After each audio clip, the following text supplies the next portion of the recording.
Hello, everybody. Can you all hear?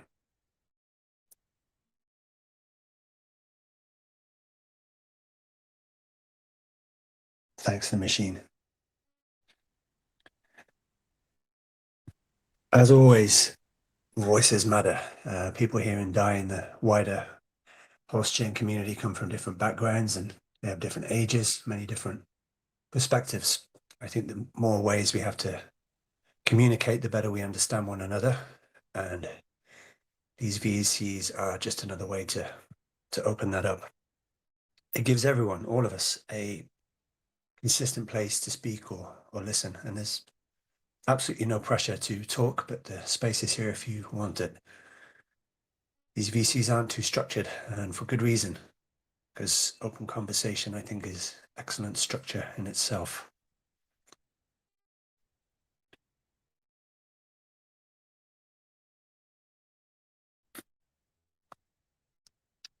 I have to begin with the elephant in the room, and you'll not realize how difficult things became on the moderation side while we are working hard to put together VCs, gather questions, and put outreach together for guests. Over the last few days, and in particular over the weekend, we spent far too much time dealing with pornography, racist language, mentions of abhorrent topics, people's personal arguments, and pushback on the moderation decisions that come on the strength of that. None of that moves DAI forward. Earlier this month, people outside this community took the opportunity to, organize mass reports against the group using exactly these kinds of posts as ammunition. Now, whether we agree with Telegram's policies is irrelevant. They host the platform, they set the rules, and we are responsible for the environment that we create here. Every moderation decision is made with that in mind. It's not about, it's never about controlling opinions or preventing disagreement. It's about protecting the community, protecting the project, and respecting the time and effort that so many people have invested in both. At the very least, I think, please be patient with people who are skeptical. Skepticism is a part of this hero's journey too. And not everyone arrives at conviction at the same time. And reacting to every negative comment as though it's an attack often creates more friction than the original comment ever did. I hope you can understand where I'm coming from on all of that.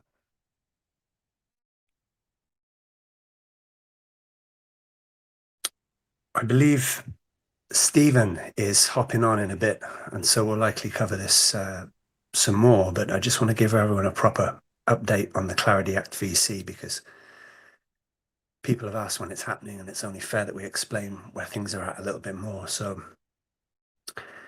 it was first announced on the 10th of June, I think, and it was based on the understanding that we had secured a guest who could bring real world experience around government, regulation, and lobbying, in part how legislation is shaped and what all of that could potentially mean for DeFi and PulseChain. We were also told that while they aren't a lawyer themselves, that they had access to legal professionals that they could seek opinions from. On that basis, we asked everyone to submit questions in advance, which you did, and you took the time to put thoughtful questions together. We were very grateful for that. Those questions were gathered, organized, and sent across. And on June, it's about a week later, we updated the group again and said the guest was working through the questions, gathering the relevant facts, supporting material before seeking legal input where possible. And we also said at that point that the date might be pushed out because we would rather take more time and get better answers than rush something this important. So the date was never really the issue. We were happy to move it to whatever suited best, if that meant the session could be done properly. But since then, the direction of the session has changed quite a bit from what was first indicated to us. And it now appears that the VC may not currently match what we understood it would be, or what we announced to the community in that pin post. So rather than force that through and risk putting on something lower confidence that people might have expected, we stepped it back. That doesn't mean we're dropping the idea. Stephen, Doc, and myself are already working on an alternative approach and have been for quite some time. And we're now trying to secure someone from the DeFi Education Fund instead. It feels like a better fit for the type of questions the community submitted, especially given how important some of those questions are. And I refer to Tennesant like in that train of thought. He has some excellent questions himself, and it's disappointing that the original route hasn't developed the way we expected, because a lot of preparation went into that and people gave their time and attention to submitting these serious questions. But that's why we should handle it properly. If people take the time to ask serious questions, they deserve the best answers we can reasonably get. Yeah. So it's not being forced through in its original form, this VC. We are stepping back from that version and working on a stronger alternative. I spent the latter part of last week and going into the weekend comparing recent posts on X from Tim Scott, from Lummis, from French Hill, Hester Pierce, and Jake Chiminski. I think that's how I say his surname. About Clarity and Genius, and their outreach lines up with the questions the community put forward. Those are the questions we've been sending to potential guests and experts, and we'll update everyone once there's something clear. And I shouldn't think that would be too far away either.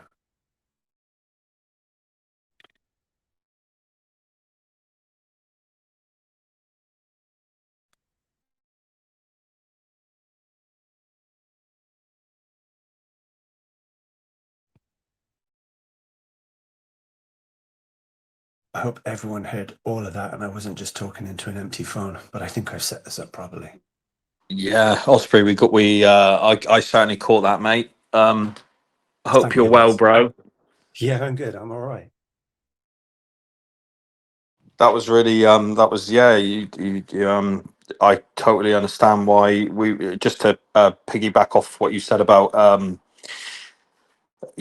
the clarity and stuff. And yeah, I think we made the right call. I mean, at the end of the day, we can't control what other people are, whether people turn up or they're reliable or not reliable. So we're doing the best we can. And yeah, I think it's a very exciting time. I think Stephen's live recording now, which is cool. So that's kind of streaming and all that, I believe.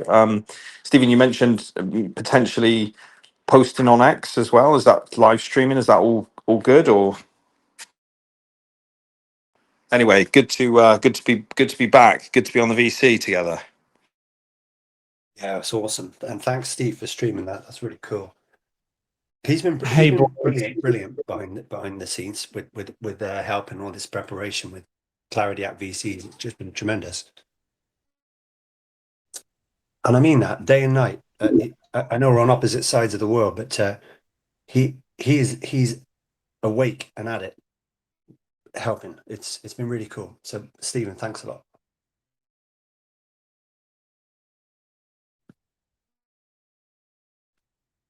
Yeah, hey fellas. Yeah, appreciate that. I am not. It's not on X at the minute. It's on YouTube only, and the sound settings is.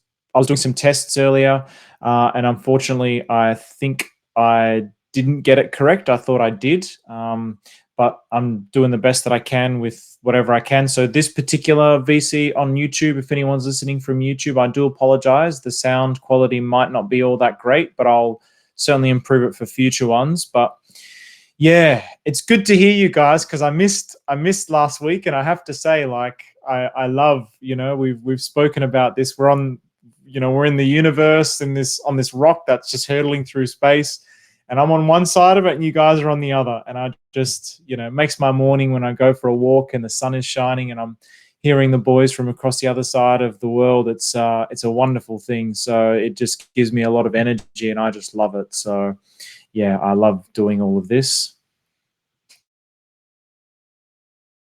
This is all being recorded, Steve, too. So if you need the file after, I will. I'll send it straight to you if you need it to do anything with it. So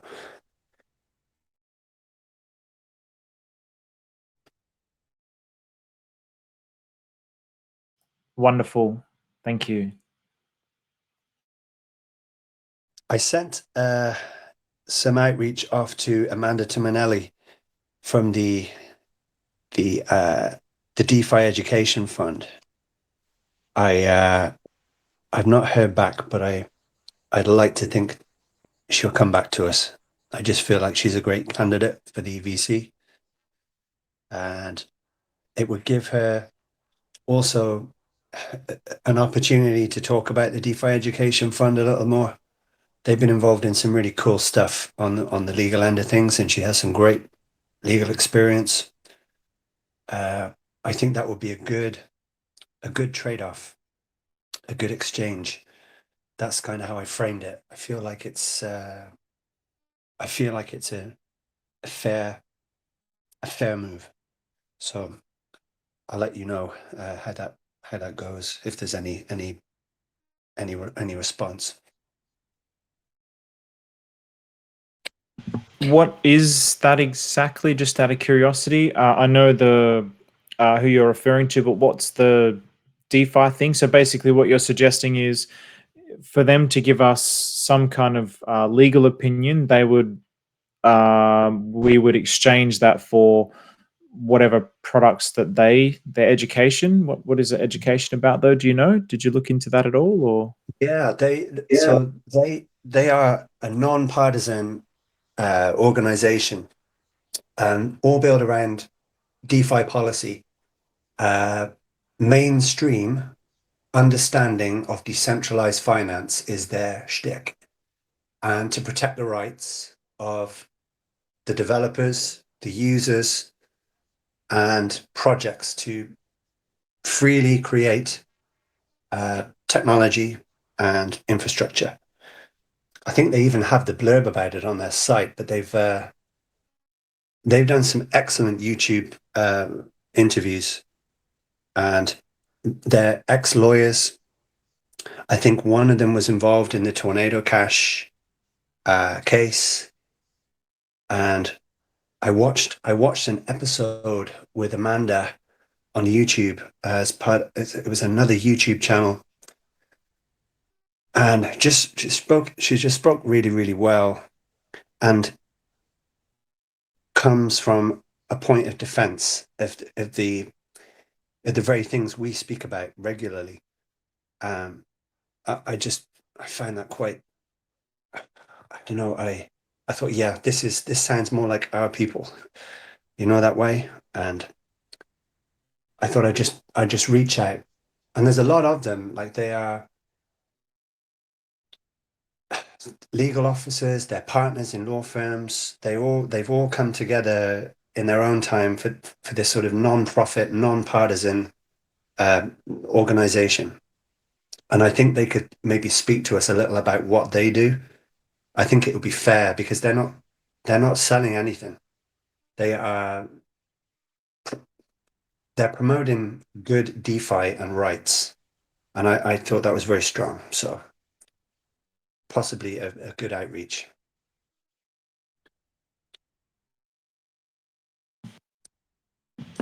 Yeah, beautiful find. Seems like a good value exchange. You know what? Let me post. I'll just pop it in chat, Steve. It's much better, isn't it? I'm not thinking. I'm tired after the weekend. DeFi Education Fund.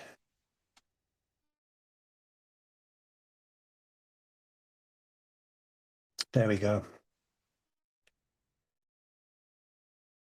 There's plenty of people to choose from in that lineup. They're all very vested and very experienced in their own right. And I like their different backgrounds, but the fact that they've all come together in one place with one message. See what you think. I'm sure others will give some good feedback as well. And please do.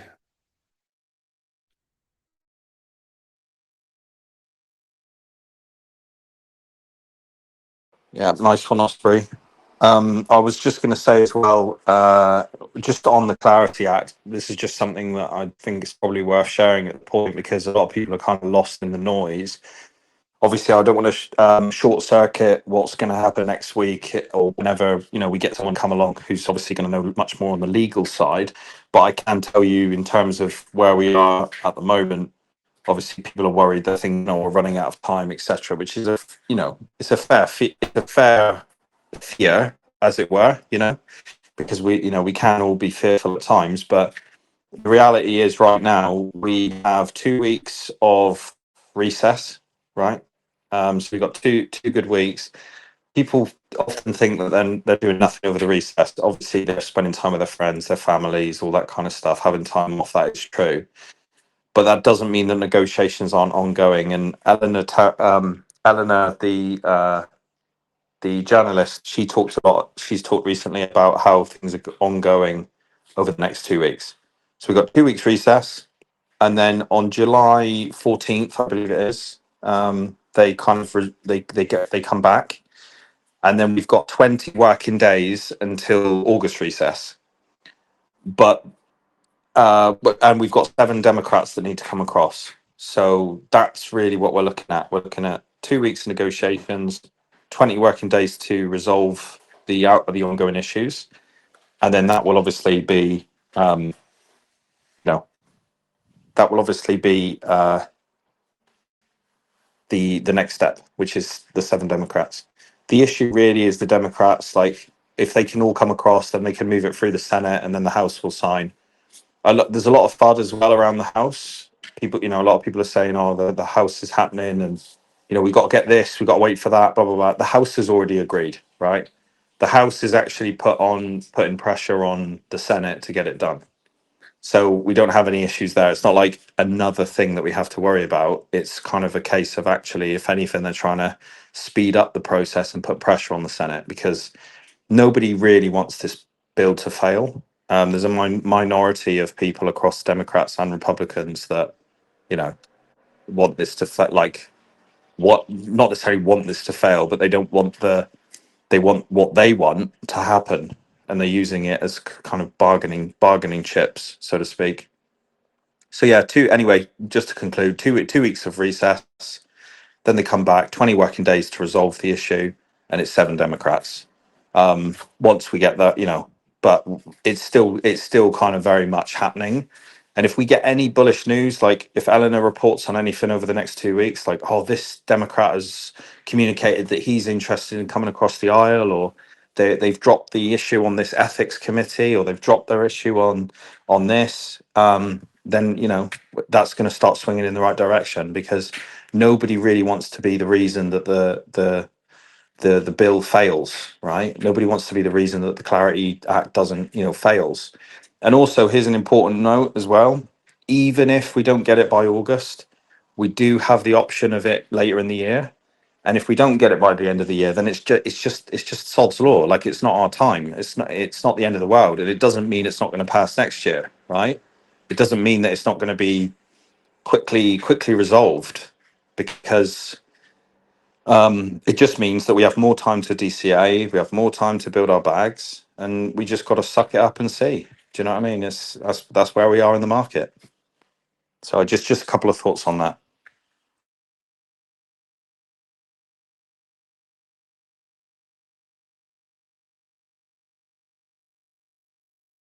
Moving along, or so are you. Many of us are. These are all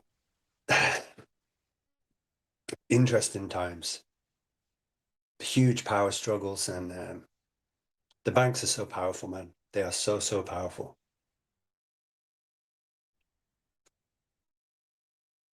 You see it. You see it with your thesis, the way the way you research, and you see the data.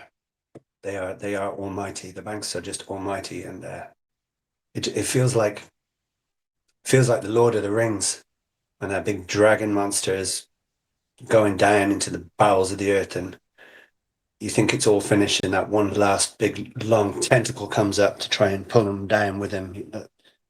That's how I feel about all of it. There's a change in the guard, through technology and communication. I mean, you can. This is something I do in my own time. Like we live in a rural part of the world, man, and occasionally I have to go into my local bank to pay a bill, and I have to use a machine which looks like it was built by a college student, like MDF, with some plastic wrap on it to make it look legit. And you have to put in a plastic card, and you have to press numbers on a pad, and it spits out a paper receipt. And you do all of this stuff, and then you try to speak to people in the bank about your plans. I have to move this amount of money. Have you heard about DeFi or exchanges or crypto? And they have no idea. This has been my experience over the past few weeks. You just see it in the smallest capacity. Just your local bank in a part of the world there's hardly anyone in it, and they don't understand. They don't understand anything about it. Like I had a meeting with it wasn't the manager of the bank, but it was someone beneath him. And there's like 6 staff members in there. That's it. A guy just had no idea what exchanges are. He had never heard of Clarity Act, and it just blew my mind. And I thought, well, like, what world are we living in? And what world must they be living in? It only magnified it. And I got a sense, like, if you extrapolate that out, and just imagine the power that these people have. They've gotten so used to being on rails, their working lives, their policies, all of it. I feel like they have enormous power to wield, and yet they don't fully understand or grasp the technology and communication that's in place on this side. And it's been here for so long. They're going to want to hold on to this power as best they can. That's my overwhelming take. They're oblivious to so much of what we read about daily and understand and interact with daily. Bit of a yarn there, but that's been my experience the past couple of 3 weeks. It's very similar in Australia. So I spent a decent amount of time trying to find an alternative bank. I'm with one of the major banks, and I went through the shopping center one day, and I went to every single bank that was there, and they're all exactly the same, and they're all basically just like blank stares, or like, you're a noob, or like they just have no idea. But I have it on good intelligence that, particularly in Australia with the big banks, they try to block everything. What they're trying to do is they're trying to slow the liquidity flows out of their system into an alternative system. Why? Because everything's fractionally reserved. So they don't even have enough money in the system as it is. So they're trying to slow everything down. But they're caught with their pants down because this technology is coming one way or another, and they're not prepared for it. So on the outside, they're expressing like, this is bad, there's scams, and we're trying to protect you, and you shouldn't touch cryptocurrency. but behind closed doors, they're doing everything that they can to try and understand it and onboard it. So there's people who you'll see these guys who are in banks and at these crypto events now, whereas 5-10 years ago, you won't see those kinds of people at these kinds of events. Whereas now they're starting to be there, and vice versa. You're seeing crypto guys and DeFi guys in banking, like events and conferences. So I'm very optimistic about at least the pathways are opening up. I don't like the manner in which it's opening up because it's done in exactly the same way that everything is done. They lie to your face.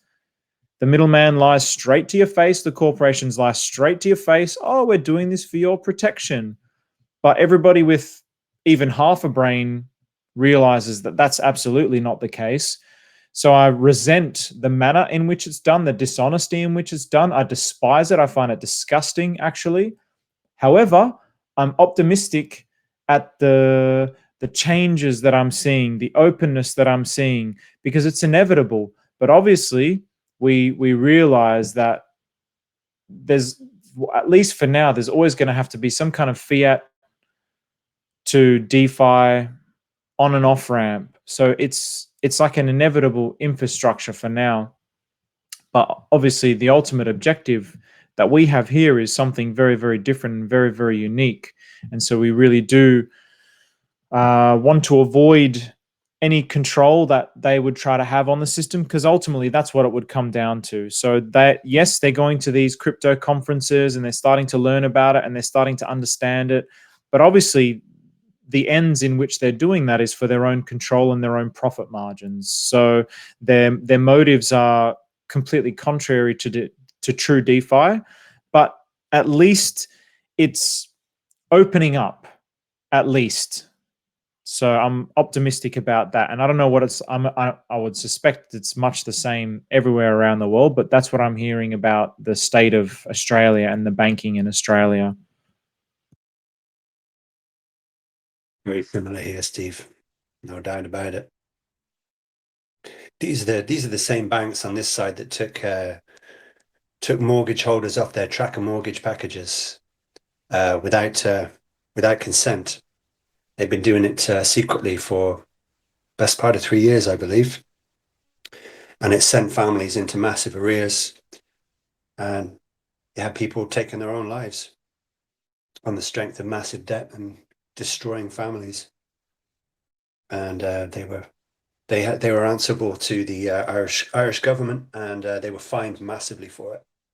But there's no real consequence to it, and yet these banks sort of put up all these signs of welcoming and understanding and family first, and we're here to listen and so on. It's just, like you say, it's all bullshit. People have short memories, very short. Where money's concerned and the access to money, all bets are off. This seems to be the what keeps the banks with a controlling edge. Yeah. I mean, it's the powers that be, isn't it? I mean, it's always been the same with, the sheriff in town back in the day, and the cowboys and Indians and all that kind of stuff running around doing their thing. And it was kind of like, the sheriff was the centralized authority, and, a lot of the time they were corrupt, right? Yeah. Yeah, and now it's just becoming like they're defeating themselves, because people are starting to see the cracks in the system, in the cost of living, the dollar devaluation, the housing affordability crisis in Australia, for example. People are starting to see, hang on a minute, these guys tell me one thing, but their actions are completely contrary to what they're telling me. So like the whole thing, they just, I don't mean to be crass, and I should watch my language because I have to represent certain things, but to be perfectly factual, they just don't give a fuck about you. They just do not give a flying fuck. And I don't care how that sounds, actually, because that is a matter of fact statement. It's not a negative statement. It's not a angry statement. It's purely just matter of fact. They just don't give a fuck about you beyond what you give them value for. and all the words and all the shiny colors and all the signs and everything is all just to get you in the door, to get money out of you. That's what the whole thing is built up on. The whole entire like structure of reality, the whole entire system. And yes, there's good people amongst that who are trying to do good things and make like nice businesses that help people. But by and large, it's everything's just smoke and mirrors. Everything's just marketing and lies. Like it's just getting so obvious. And yeah, I mean, people's complacency on it is to me, it's a bit disconcerting. But I suppose it kind of takes something to happen for people to really spark up and wake up. So even I had a meeting yesterday with some guys in close. They have a strong connection with a crypto card, and they're using like pretty good technology. I mean, there's always issues with these types of things. I don't want to like name names or anything like this, but I asked one of the guys, because we had a meeting with them, have you ever had any experiences, like what's led you down this road? And he's like, oh my gosh, where do I start? So he had some businesses overseas and in Australia, and the way that the tax was, the ATO was coming after him, but also the banks. So when he would try to transfer money from his Australian businesses to his overseas businesses, that they'd flag it and they'd cancel his accounts, and they'd make him do all this like ridiculous setup process of like 6 or 8 hours. And he's like, well, I don't want to be in this bank anymore, I'm just going to leave. And they're like, well, all right, well, you can't really do that, because if you do that, we're just going to freeze all your funds and you're just not going to get them back. And that kind of stress that it would put on you, you have to fly back to the country to sort it out, fill out all this bullshit and all these forms. It's like, it's absurd. It's so absurd. Like these days, if I'm traveling from one side of Australia to the other, I'll get on a plane. I'm not getting on a horse. I'm using the latest technology. Why would I get on a horse when it's extremely much more faster on a plane and more efficient and enjoyable and so on and so forth? And that's kind of what that old system is. It's like so old and outdated, and like the paperwork and all this nonsense. And sometimes I wonder if it's like it's just like a tangled mess. It's like I used to be like, oh, they're just evil and they're demons, and but now I'm really like, I think it's just one stupid thing after another based on the incentive structures, and then eventually you've got this huge gigantic mess, this colossus of just garbage that you just don't need. And the ones that suffer are the people. And like you said, Osprey, like people are killing themselves over these sorts of things. Like it's, like homelessness should not be a thing. And that's a symptom of a sick society. So the banks will tell you that they care about you, but meanwhile they're making record profits and, they screw people over. But it's like just a business decision. The fine is like a business decision. It would be like measured against their ROI, and like, oh, well, if we do this and we make this many billions of dollars, and then the government's going to fine us $1.3 million. It's like, well, who gives a shit? Let's just do it. Like, what do we care? And that's just what they continue to do. And it's like the people are having enough, but I am slightly disheartened by the general lack of motivation of people to want to change it. They're just, we spoke about this in the VCs a while ago. There's the cause and the effect, and yeah, people are just happy to be the effect and wait for somebody else to do everything for them, or just think that there is no solution. So it is a shame, but it is good to see like the movements and things happening, but they're going to defeat themselves by their own actions. That's what I was saying the other day in one of the VCs. They're going to fumble the bags with the Clarity Act. Like their own minds is going to destroy this. Why? Because like at the core of all of these failed institutions and structures is the human mind. Yes, there's a sheriff, but it's not just centralization. It's the human mind. It's the self-centered human mind. It's at the core of every single problem, from Atlantis through every single human society all the way up until now. It always starts in some like wonderful, great way, and then it just gets eroded and corrupted over time. And we're just in that point where the corruption and the erosion of all the goodness in societies, like people have just had enough, but they're still like, boy, people need to like feel the pain in a way to spark them in the action, Like this, like I was saying with this guy with the businesses, like that's what's got him into DeFi. Like he had that wake up moment, like I don't even control my own money. These bastards, they're essentially stealing my money. Like what a joke. And it's almost like it's going to take something like that for people to really wake up and then want to seek an alternative. Whereas now, I mean, I've never had those things happen to me, but I'm just like, for me, I've just been sick of the greed-ridden filth of the planet for a long time. I grew up as a left winger, so I have that like perspective, but I've been searching for an alternative for so long, and it just seems like DeFi, the logic, the math, the incentives, everything can be programmed in a way that's better for humanity. But to get people on board onto that is like, boy, it's tough. Boy, it's tough. As time goes by in life too, your circumstances change, and you may end up being it could be 1 minute you're out, you're having fun, you're working a day job, you're an employee and you're happy to be employed. You don't think about self-employment. You're just happy. You have money in your pocket at the end of the week. You can party. Things are very straightforward in that regard.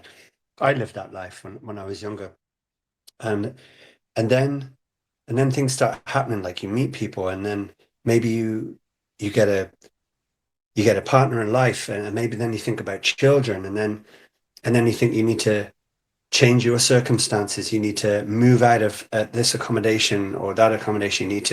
Things need to be a little bigger to accommodate your needs. Maybe you want to get a house. Maybe you end up having massive relationship problems. Maybe you lose your job. Maybe you need to try and find a way to be self-employed or learn a new skill. And all of these things come at you when you go up these. They're not necessarily going up levels, but they're new experiences. And it seems, this is another roundabout way of coming back to what you were saying, but it seems that as you progress to these new experiences, the tendrils of the state and the controlling bodies that are really, they are there and ready. They are there and ready to make things awkward and difficult. There are hurdles there you have to pass through, especially around. I think a great example is just this disdain people have for the state when they go through these experiences. It becomes to a point where people are afraid to take the leap because they've been so punished by their life experiences and their interactions with banks, with police, with revenue. Their spirit is broken. They are afraid to try something new because they've had their fingers burnt so many times. And I think this is something that the system knows. I'm sure it's built into decision making and policy. Everything comes from somewhere. Like they take into account the psychology of people, and they formulate plans and enact them based on some of the things that people never even think to consider. And maybe, just maybe, this is why I think it is difficult to get mass adoption, because there's a certain, I think maybe I'm overstating it, but there could be an age range of people who've had different experiences. It's just simply always going to be very difficult to have them make that leap. Spirits are easily broken. Yeah, well said, Osprey. I was just gonna say to you, like, what just off the back of what you just said, then, like, ultimately, what's true for you is true for you, right? Because Yeah. you have everybody has, like you said, their own unique experience. Sometimes you can be the same age, right, in the same country, but you've had, one of you's had an abusive family and one of you's not. Like it can be as simple as that. And then when you break up, and I know that I'm not trying to come off like I'm a licensed therapist or anything, but there is an element of that where it does shape you. It shapes your views, it shapes your worldview, it shapes the way you interact with other people. It becomes like this feedback loop, right? So if you're forever if you're criticized as a child, you grow up critical, right? It's not rocket science, it's just the way it is. But you have to kind of unlearn that and like try and navigate the world, like you said. And there's a couple of things that you guys touched on, and I made some notes because I just think they're so valuable. I wrote down a few things. I wrote down self-interest, I wrote down ethics, I wrote down technology, being vested in the status quo, and conforming versus innovating and disrupting. And really, I just obviously we don't have to unpack all of it, but like, I think it's important. One thing that you said, Stephen, which I thought was really interesting, was you separated technology and ethics, which is really good because we have to. Here's the issue where a lot of people go wrong is because, like you said, we all have the human mind. We all kind of can sometimes get wrapped up in our emotions and how we feel and all that kind of stuff. But it's important that we don't conflate the status quo, the banks and all that kind of stuff, and the ethics of those, because as entities, because we almost see them as like these like living organisms, right? But they're not. They're just systems, right? And one thing I wrote down was, you mentioned about the technology, and you said about how they're kind of living in they're living in like low quality sort of stuff. And I wrote down like their technology is shit. Like, let's be honest. Like, let's be completely blunt about it. Like, they're living in, a lot of these banks are operating on something that was invented in like the 1940s, right? And we're closer to the 2040s than we are the 1940s. So it tells you a lot about the fact that this tech at one time worked. But like you said, having to fly back to a place where you've got to fill out forms and you've got to speak to the bank and all this kind of stuff, it's just ridiculous. It's absolutely ridiculous. Like, you go home to your house and you might have a smart lamp, right, where you can control that on your phone and change the color and the tempo and all this kind of stuff. But you can't send money instantly on your bank app, or if you do, it's like, I mean, you might be able to, but if you want to send a check, you've got to wait 13 days for the business day for it to close or something. It's ridiculous, absolutely ridiculous. And I understand your frustration, but what I'm saying is it's important that, like, my frustration and your frustration and Osprey's frustration or anyone else's doesn't change the tech, right? It doesn't change what they have, what they're operating from. Lloyd's, for example, Lloyd's is one of the biggest financial institutions on the planet, right?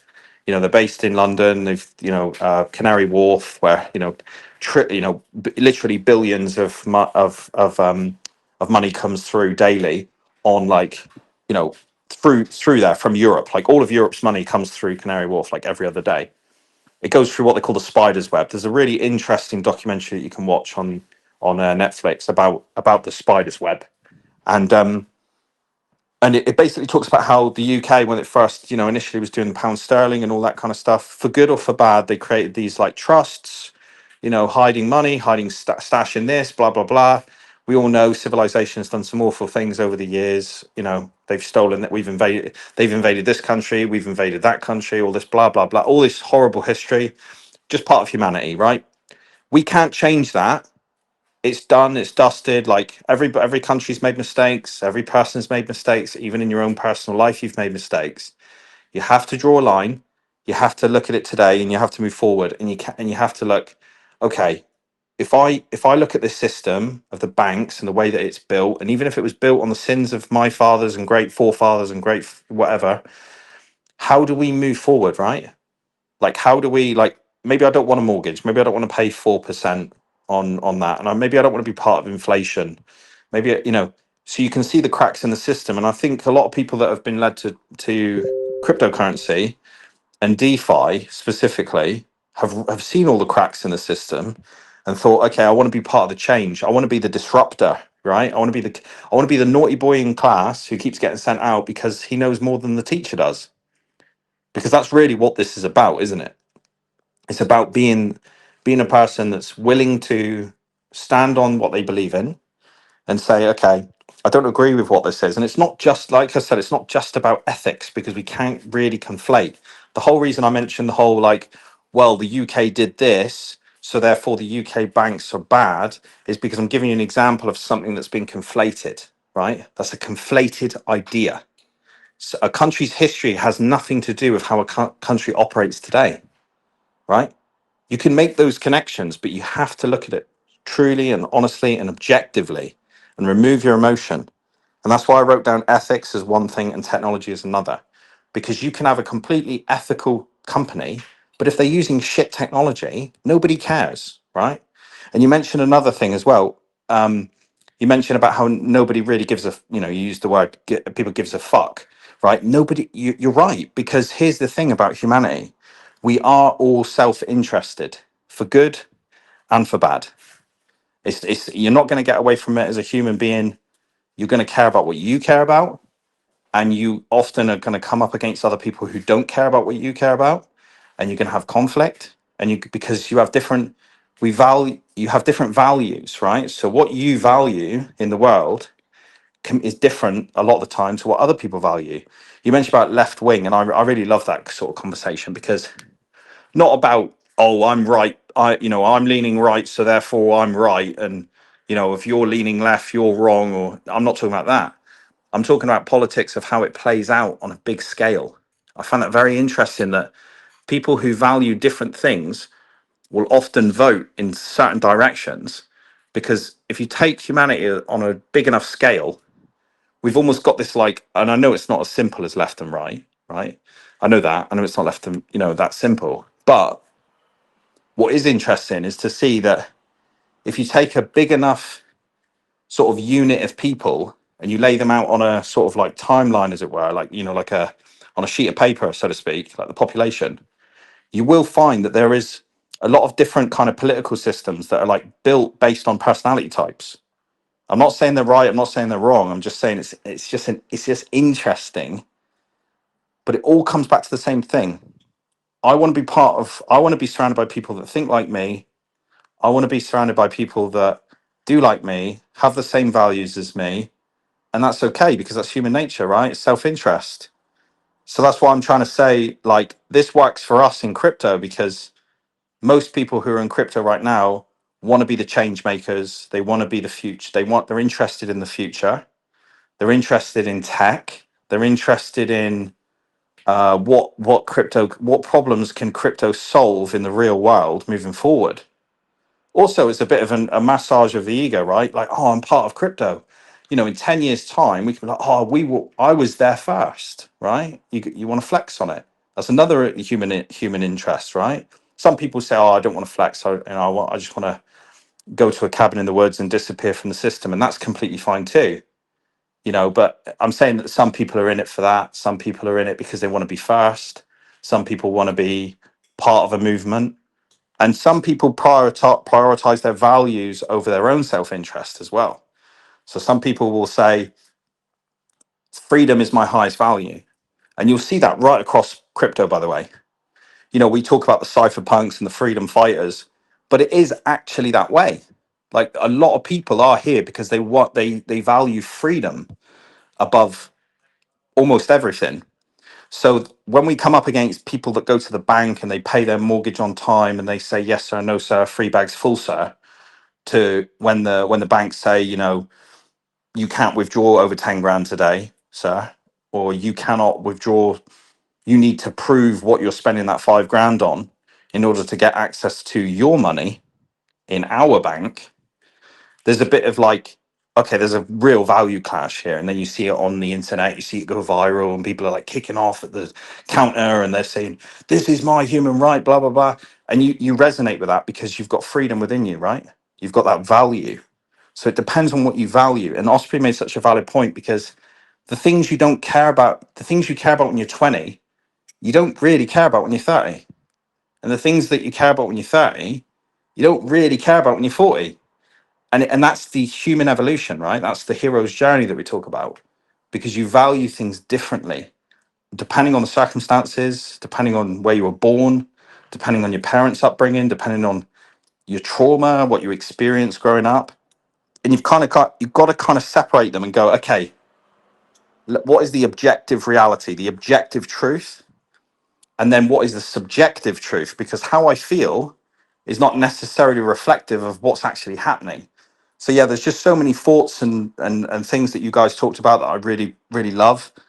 And you know, this kind of war against the banks, you know, some people are quite happy to pay their mortgage on time and they don't care and they don't mind, and they can still expose themselves to a bit of crypto, and they could be considered like a hybrid, right?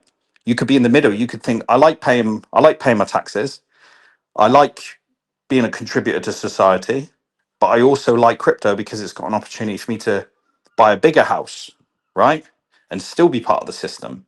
And that's okay too. And I think a lot of people are in the middle. So it's like, how can we bridge the gap between the old world and the new world?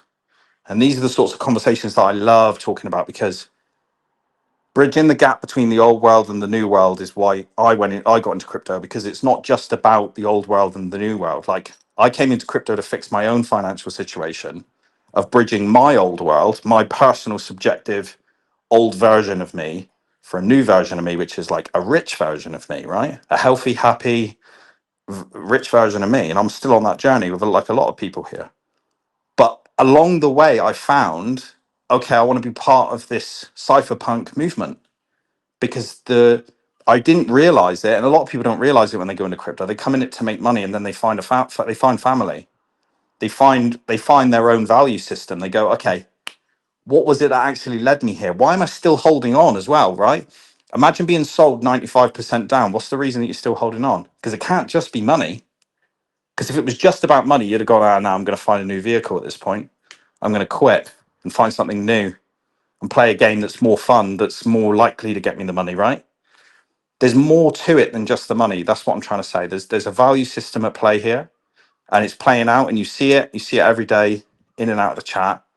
And yeah, these are just some of my thoughts. I just think it's better to be a disruptor and a part of the future than living on old, broken, outdated systems that don't serve the individual or the group or mankind as a whole. You said it, Doc. Do you think any of your reasoning ties into Micah over the next sort of, what is it, 24, 48 hours from now? The consolidation Europe-wide with Micah is huge. I think it's enormous, but I wondered, like, do you have an opinion on that? I mean, I see it I definitely look at that from a control standpoint, and you know, it's clear and becoming even more clear that Europe has this huge problem with custodians and exchanges, and they come from this same psychology, the same place. Like the outreach out of Brussels is very similar to the kind of outreach that we've had from banks for the past sort of 3 or 4 years regarding crypto. I wonder, do you take any of this into account with your thinking day to day? I do, and that's such a valid point, Osprey, because you know the thing about Europe is, right, and the thing about Micah and the European Union and the Brussels and all these kind of institutions that think that they run the world, right? And it's important that I acknowledge that they think they run the world, because they don't. These unelected officials, right? They can talk and yap and World Economic Forum and Health Organization and all this crap, right? But everybody knows that after the scamdemic happened, that we knew we got scammed, right? Everybody knows, oh, that was a load of bullshit. I was told to take the jab and it would help my health, and you know, someone I knew who did it still died. So that was a fucking scam. The whole thing was right. So what I'm saying is, like, there's loads of people out there that aren't necessarily verbal about it, but they're like, I'm never signing up for any of that trash again. So a lot of these ideas are grandeur, right? And they stand on a podium and they talk to each other, which are all kind of disconnected, hugely wealthy families that are all sat at this event, and their cousins know their cousins and their brothers know their brothers and sisters and all that kind of shit, right? It's a club, as everybody says. but they don't run the world. They don't control the world. And it doesn't matter what law they pass, right? We've seen humanity do this time and time again. I don't believe for 1 second that some individual family is running the planet and blah, blah, blah. And they've got all this control on the strings, because I just think it's kind of, and obviously I don't want to, go off into conspiracy theories and all that kind of stuff, but I don't believe that for 1 second, because I can stand on my 2 feet and I can make decisions and I can make choices. So therefore I have freedom in my own life. You can't, I think that where they're changing these laws and all that kind of stuff. So let's talk about it in practice, right? If trying to pass this Mika thing, let's just say they do, and they can do stable coin control and all this kind of stuff. People are just going to leave Europe. That's all they're going to do. They're just going to go somewhere else. They're going to up their lives and quit their jobs and save up some money and bounce. The same way you can get on a plane tomorrow. I know it's not convenient, but if you take time off work and you save up a couple £100 or £500, whatever, insert your currency, US dollars, Australian dollars, etc., you can just jump on a plane and fly to Spain tomorrow, or fly here or fly there. Okay, you get hassled at the airport and you've got to show a passport picture and you've got to do this and you've got to sign that and blah, blah, blah. But at the end of the day, you've still got some freedom, right? You've still got personal freedom. Do I think that Europe is a sinking ship? Yeah, I think so. I think you should bail. I think if you've got the opportunity to get out of that bullshit, do it. Right? UK's the same. Australia's the same. I'm not trying to paint everyone with the same brush, but I'm saying that they're all headed in a not a very favourable direction, right? But the good news is there's a lot of people that are not in crypto who don't agree with what they're doing, and they are going to push back on it. So it's not like these individuals can say, oh, I want to change this, I want to change that. It's like, yeah, good luck to you. Because don't for 1 second think that these ideas haven't already been around during the Roman Empire or the Incas or the Mayans, or every civilization that's happened before us, of empires that have risen and fallen by the same ideas of, whether that's communism, socialism, capitalism, the individual, freedom and sovereignty. All these ideas have just been perpetuated through history. So I think what we were talking about before, again, about the values, I think that even if they pass the Mika, even if they say you can't spend this amount of money, blah, blah, blah, blah, blah, I'll give you an example. In the UK, they brought in all these anti sovereignty, anti crypto, anti freedom laws and stuff. I mean, you've all seen the news, right? We don't have to go into all of it, but you've all seen people getting arrested for tweeting online and all this just bullshit. You're supposed to be in a free country and you can't say this, you can't say that, blah blah blah blah blah. We've seen that in the UK, we've seen it in Australia, we've seen it in loads of free countries, supposed free countries, etc., etc. But we've also seen them go anti-crypto, oh, you can't buy crypto using a credit card. That was a law that they rolled out in the UK 5-6 years ago. That doesn't even make any fucking sense. So you can borrow crypto. I could borrow, as you can borrow money on your credit card. You can go spend it on hookers and blow, right? But you can't buy crypto. Complete disconnect there. You can buy it on this. You can buy it on gambling. You can go to a gambling place. You can withdraw cash. You can go buy liquor. You can do all that shit, but you can't buy crypto. Cool. Make it make sense. It doesn't. But my point is, all that sort of stuff that happens, right? All it does is it incites more people to go, I don't like that. I'm going to go against that idea. And what's happened recently, I don't know if you guys know, but there's a real drive of people trying to control freedom, coming out of Europe, coming out of Brussels, coming out of this. And they're all kind of WEF puppets, as people call them, right? You've got these UK unelected people coming in and saying, right, we're going to, you're not allowed to do this, blah, blah, blah, blah, blah. And then the votes come in and everybody realizes, oh, hang on, most of the UK have voted for Nigel Farage, who's kind of right leaning, or they're voting for this guy who's even further right. Hang on, the pendulum's swinging that way now, right? What I'm trying to say is there's a very large amount of people that are seeing this happening and going, you ain't doing that, I ain't doing that. And if it doesn't get settled in the by the lawmakers, if it doesn't get settled by the elects, it's going to get settled in civil war, because that's what happens. And I think we're very far away from that in reality, from right across the board for a lot of these European countries, or should I say countries that have European electees, right? But you know, when you start trying to police people on what they can and can't buy, it puts a sour taste in their mouth when it regarding the government.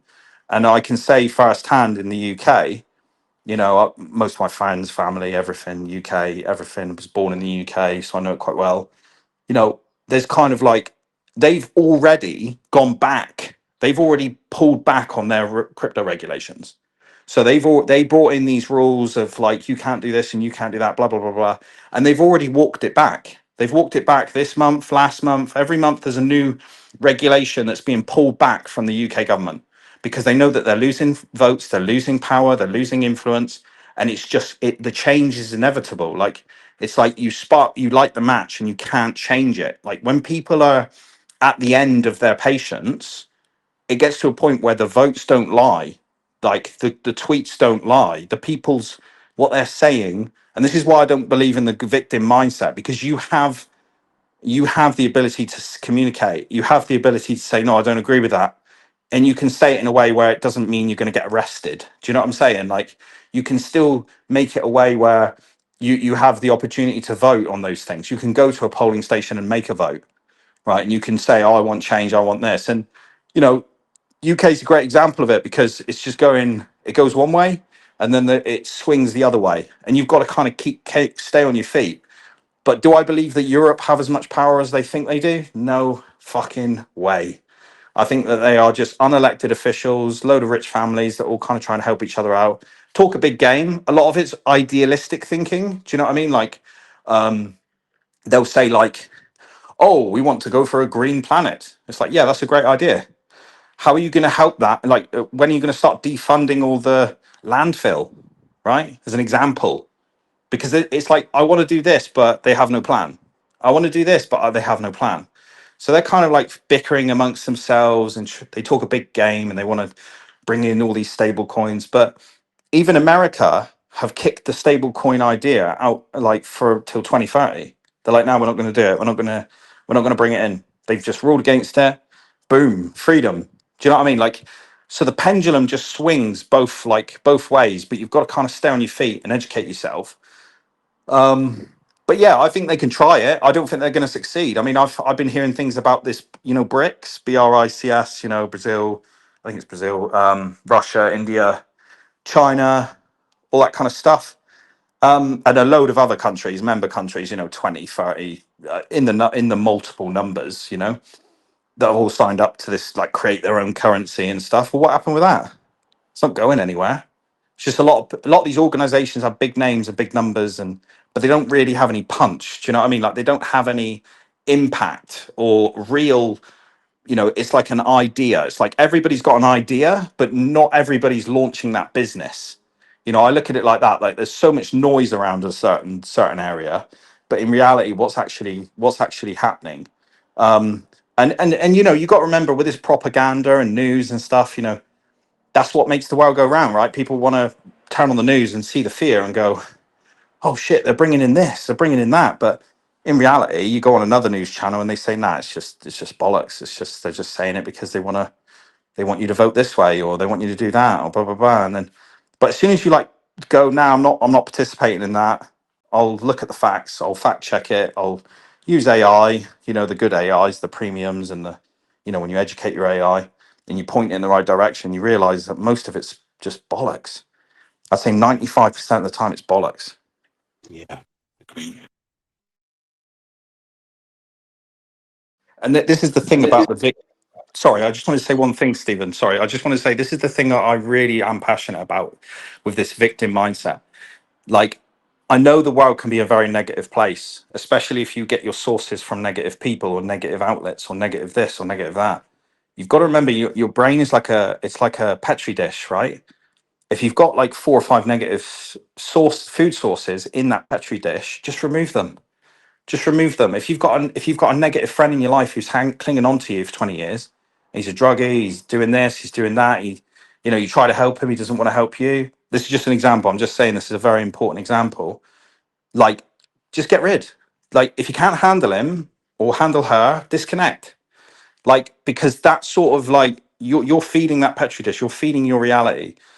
Whereas if you replace like one negative friend with a really positive friend who's like more aligned with you and got those values, your subjective reality is going to start changing in real time. So don't just fade the victims. All right, if everyone's if you've got doomers in your life, just get rid of them, because there's no point. Like, if you're a positive person who's surrounded by doomers, you're going to hate your life. You're going to hate your life. Like, you are the average of the 5 people that you have around you. And that's why I think, myself, Osprey, and all the other moderators, right? We work so hard to try and this is just a side note, just to protect the chat, because don't believe the doomers, don't believe the negatives, don't believe the quitters, right? If people are quit on their own lives, don't get dragged down by them. They that's for them. You know what I'm saying? Like, if you've got dreams and ambitions and you believe in PDA and you think it's going to peg, fucking stand on it. Stand on business. Just say, nah, I'm not interested, block, delete. Don't get pulled into their games and their ego games and all their bullshit, all this small think. You know what I mean? It's small think. So, how can I trick this person to make a grand? You know what I mean? Like, fucking grow up. Like, we're on a higher vibration, we're on a higher level. We look at things like, we're looking ahead, we're visionaries, right? We're the change makers. So, like, don't get caught up in that victim doomer bullshit. It's not real, okay? It's not real. And you're the only person, and you're not going to benefit from it. And when I say you, I'm speaking to the individual. Do what's best for you. Don't fucking listen to anyone else. And that was just my little rant on that. The human brain is we're preloaded to respond to negativity, because it gives us the opportunity to be a bit safer in life. Like, bad news travels fast for a reason. It keeps us, it protects us. It's like a protection mechanism to sharing bad news, so you can get smart about it and avoid trouble. But this protection mechanism is working incredibly well in I don't know how long humans have been around. We've been around a very long time, but now in this age of technology, it works very, very efficiently with opinions online. Negativity is just, it's massive. It gets all the pull. The data reflects it. Negativity and people's spats and hard opinions and anything that shakes the tree gets the attention. It's always been hard to find good news. It's always been hard to sharing good news with people. People want to hear good news, but people love to see bad news, because it's in our programming. It's you have to learn to move beyond it. You have to learn to move beyond it, and that's where there's a bit of clarity, I find. Yeah, this is what an enriching chat. There's so many things that were said in the last half an hour that I want to comment on, but I think it's just best to just keep it flowing. But even on this idea of the negativity, I mean, this is something that I'm always trying to instill into the community and kind of pour out whatever's given to me, whatever positive energy that's given to me, I try to pour that out into the community, because I'm really big on the consciousness. I always talk about fix the money. People say fix the money, fix the world, but I'm like, no, fix the mind, fix the money, fix the world. And so even when we talk about the negativity, there's a very specific reason, in my opinion, why it's so pervasive. It's because all the things that we just spoke about, the doc was talking about all of human history. It's the same pattern. Every empire collapses the same. There's a centralized collective of people that just end up using and abusing everybody else for their own ends. And this pattern repeats. So it happened from kings and emperors to aristocracy. And now there's the corporate power. Like, it's the same pattern again and again from Atlantis times, from before biblical times. Like, it's been happening forever. So that is embedded in the cells, in the consciousness, in the minds of every single human being on the planet. It's at the very root of our mind, that darkness. And so even people like us who are trying to be good and righteous and truthful in this world, we also still have that in us. So that's why when we're surrounded by the negativity, it gets expressed in our own mind, because it's like embedded, like the pathways are in our mind, the grooves are there, because human history is one of suffering and pain and violence and all of these things. So the negativity is just there. So it triggers us so easily. But just being the positive force and the just having that faith, like, you know, one thing that 99 Capital always does is he always says PDI is inevitable. And I really like that. He's putting that energy out into the world. He's turning a probabilistic outcome into a certainty. And I absolutely love that. And I often talk in this manner in all the things that I talk about, because I truly believe those things in my heart. And so just like it says in the Bible that you have to have the faith in like a mustard seed or something along these lines, right? In other words, it's already done. You have that faith that it's already done. And that's the kind of faith that I think we just need to keep putting out into this world, because it shifts the whole fabric of reality. But it's not shifting the whole fabric of reality, because reality is destined to go in that way, whether anyone wants it or not. You know, Doc, you mentioned these people who think that they have the power, these people that think that they have the power, and like, it's going to collapse. It's just inevitable. They'll do everything that they can. They'll scream and cry, and they'll cause wars if they have to try and hold on to whatever grasps of quote unquote power that they believe that they have. But it's fighting against nature. Everybody dies.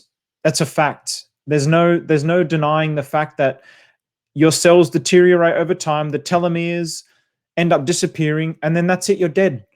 And that's something that is without exception with everything that lives on the planet, without exception. And so it's the same as this. Like, you can't defeat the flow of time and the flow of nature. And so these structures that are existing now, that are embedded with this self-centeredness, the time has come for those things to collapse. The time has truly come. And so we're seeing the seeds of that here and there, and the parts, and oh wow, there's this system where we can actually do things, like some things that were getting triggered in my mind about, like, value systems and the tech and the ethics, and, the whole tangled mess of, did they really design it this way? Or was it just like one bad decision and another self-centered decision and then another self-centered decision? And then we have this whole like entity of like just this disgusting extraction machine across the planet that's just destroying humanity, destroying the planet. Like, that's the beauty of what we have here. Like, I was just finished recording a video for Crofter, which is a product that Zero Trust Network are doing. And it's very simple. It's very simple. It's like, it's the same kind of platform that exists out there. It's a free peer-to-peer trade. They're going to start with food and then expanding out to other products. So it'll be like a decentralized, a free-to-use marketplace. But instead of it being embedded with the logic of an Amazon or an eBay, where the profits go to the shareholders and the company's growth and all of these things, everything is optimized for the benefit of the people. And this is the beauty of the blossoming that's happening with the truly decentralized finance, because once it's there in the world and the structures are there and the incentives are directed in a particular way, and it's designed at the heart of it, it's designed with a particular set of core values and ethics, then it's just a flywheel of positivity, and it snowballs, and then it creates a system that, when I talk about fix the consciousness, it's like you almost don't even need to, everybody doesn't need to have this purely selfless mind, because they'll just be existing in a reality that incentivizes and creates certain types of behaviors. The only reason why people steal from each other is because that's just the way the system is. The only reason why there's people sleeping on the street is because that's just the way the system is. It's a symptom of a sickness. And again, you know, you were talking before, Doc, about, you know, when things get bad here, people can just get on a plane and just leave. Well, yeah, there's people that can, and there's also people that can't. So what do? They'll get on a boat. They'll go somewhere to try and save their family because they're struggling there. It's all just symptoms of a sick, diseased system, and it's expressed in every single problem in society. And it's so abundantly clear and so abundantly obvious. And so I just keep talking in this matter of fact inevitabilities. I wrote an article the other day about false mind and true mind, because I'm sort of imprinting that now in reality and society. And I'm saying, okay, you know, we talk about all these different concepts, but I want to put that concept, all these different concepts, into a framework now. And I'm saying that this is what I believe the framework is, and I believe it will get proven over time by the results, because at the end, the results is the only thing that matters. So whether or not people become like truly selfless or have this true mind over time, I believe that they will. I believe that it's like it'll just be like it's a force that's unstoppable. It's like a chain reaction that just doesn't end. It's a chain reaction of truth. Once it comes, that's it. It's game over. The truth has come to the world. That's it. It's just going to spread. Period. Full stop. There's no denying it. Whether or not you can see that truth is different. But if the things are built with that truth at the core of them, it's going to be prosperous. It's going to be a new reality, a new paradigm. Like it's literally a new paradigm. It's literally a new paradigm. It's a completely different way of existing. It's a completely different way of humans interacting with each other. And so I'm so optimistic, because then I see a future of like AI optimizing things for the people. And then, well, you don't need to worry about working 5 days a week or maybe 7 days with an extra 2 jobs and night shift just to pay the mortgage. You don't have to worry about those things anymore. And people, like, they put their purpose on their job and feeding their family. And it's like, well, what if your purpose can be something else now? Because you have all this time. Now you can be introspective. Now you can look within yourself. Now you can start to question, okay, who am I? What am I? What is reality? What does it mean to be a good person? People don't have time to do these things right now. They're too busy. They're too busy looking after their kids. They're too busy working 2 or 3 jobs. They don't have time to even look after their minds. So it's so inevitable. It's so inevitable. And like everything that PDI is representing, like it's not being expressed anywhere else in reality. Unless anybody knows of another scenario with another immutable, permissionless, fully decentralized, ownerless. I haven't been aware of it. I've heard people say that their thing is decentralized, but you look closer and it's like, not really, not to this degree. And so this is the place where it's happening. So this is where that energy, that force, that spirit is going to be the strongest, and it should be delivered in certainties. Because if it doesn't happen here, then we're fucked. We're literally fucked. Like the digital prison, it's the bars are closing. The bars are closing, and it's really obvious if you take the time to look.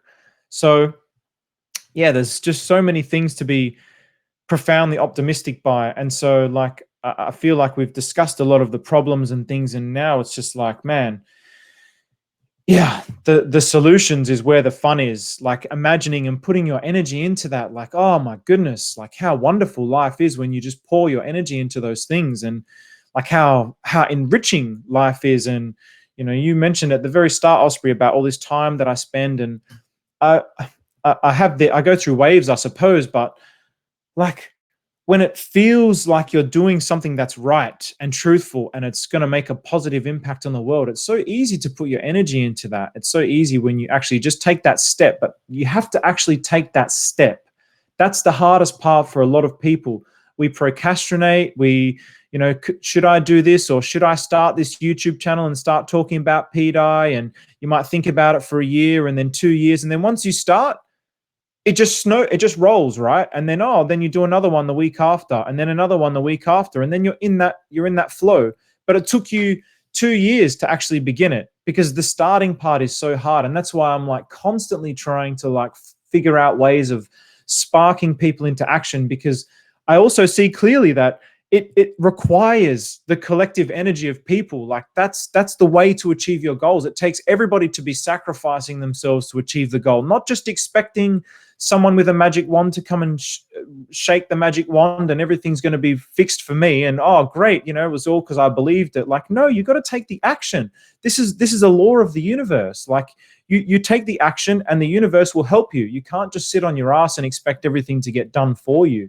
So I'm constantly trying to figure out ways of like putting out positive energy and sparking people into action. And it sometimes is very disheartening, I have to say, like, because the negative stuff it does hit more. Like I see it on my YouTube. I just have to put like, some sort of title about, something easy like a Instapeg and, with zero effort and it has like, 6,000 views. And then another one where it's like, oh, we can do this together. We'll have like 300 views. It's like, oh, guys, like, please, we have to work together. Like even just from an energetic point of view, like how's the world going to change with just the acts of one or two people? Like it really just takes collective consciousness to move and shift the pendulum in that direction. But the pendulum's going there anyway. It's going there anyway. But just if you hop on the ride and you flow with it, it's going to come faster. It's going to come faster. And I'm so desperate for people to see that. And it's so frustrating because it's so clear and inevitable in my mind. But yeah, like that. If anyone has ideas or strategies on this, like I'm all ears. Because I find it like endlessly frustrating, endlessly. You mentioned earlier, you asked, I think you asked about, you said, does anybody know anything that exhibits the immutable and permissionless nature of DAI? And you could look at it in terms of tech, like what else is out there. I'm sure there are some roundabout answers in tech, but what occurred to me is that if PDAI is immutable and permissionless at the code level, then and you'll lean into this, right? Because this is in your nature. Then I would say love is probably the closest human equivalent, because nobody can gate it. You can't blacklist love. You cannot centrally issue it, and nobody needs permission to give it. So that's the spirit of the whole thing. It's DAI is like culture. DAI it exhibits the finer points of culture. So I would say DAI and love are very closely related culturally.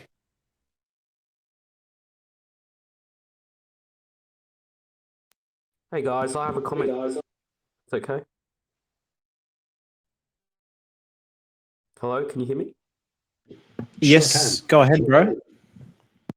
Oh, okay, cool. So I was listening to what you were saying and sort of the essence of it, and I don't know if you've read a book by William Whitecloud called The Seven Secrets of Magic. I don't know if you've heard of that book. It's a good book, by the way, if you haven't.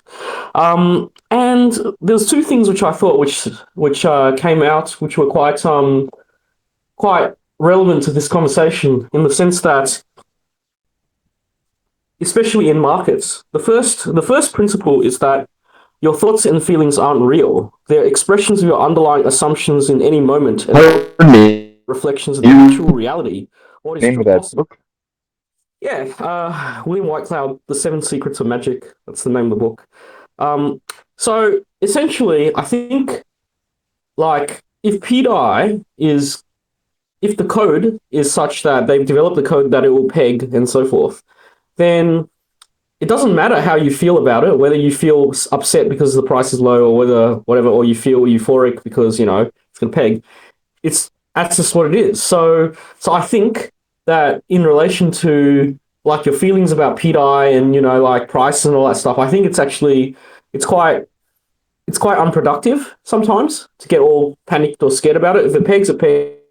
If it doesn't peg, well, that's the way it is.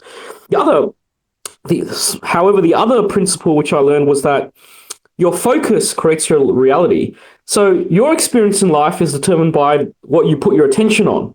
If you focus on end results, you will probably attract what you want. But if you focus too much about what you have to do to get what you want, you'll end up attracting your doubts, fears, and beliefs. So, like, if you're focused so much on sort of what, markets are going to trade the markets, I don't know, I don't know how I'm going to, get everything done, and there's so many things and uncertainties, then what will happen is that you end up attracting them to you. But if you just focus on, okay, well, there's a mission I have on this, and that mission could be as simple as saying, I'm just going to hold PDI until something happens, or if I want to complete some sort of project or task in something crypto or non-crypto related, I think it's better use of energy just to focus on getting what you need to do done, and not worry about, and just let the universe sort out the logistics behind it. So, like, another example would be like, so Pulse Chain or coins in general are undervalued, and and so forth. How you feel about it being undervalued doesn't change.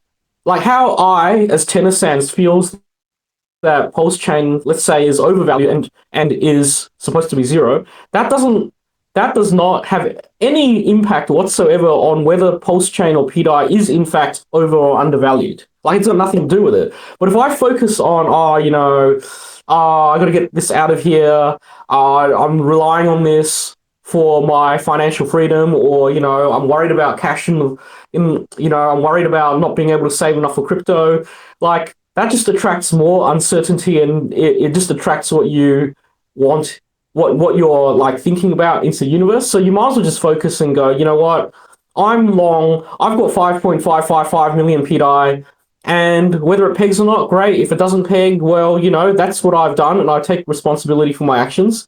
And my actual goal is financial freedom. So whether it's PDI or otherwise, I just keep stacking assets that I need to stack. And if there's good news about PDI, great. This is my conviction. If I need to onboard my friends because I think it's important to them, I do that. Whether they feel that PDI is going to peg or not is irrelevant. If code can handle it, if they're saying, "Oh, you're going to peg it," it's actually irrelevant, completely irrelevant. So I think the focus is that we adopt to where we are optimistic about it, but we sort of we just focus on what we really want to achieve, which is hold on or to do what we need to do, and we'll let the universe do itself. Peg instantly, peg, in time. Like, it actually doesn't matter what we think, whether it's pegged or pegged. So I think that thinking about that is probably unproductive. Let's just hold, just see what happens.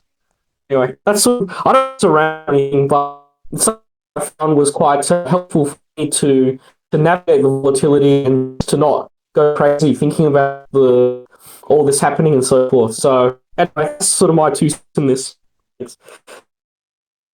On the subject of things to do in the interim, it just occurs to me to ask Stephen maybe explain a little more to us about the Australian DeFi community, because I say that we have a lot of Aussie members on PulseChain in general, but a good few in our chat as well. So it's my understanding you're a part of that, and that's something you've been doing, Steve, in the interim. And I don't know how that's working out, and I don't know what the reception is like, but I would imagine you talk about a lot of these things and you get some pretty interesting questions from people. So I think my question to you would be, during these events, what kind of questions come up from other people?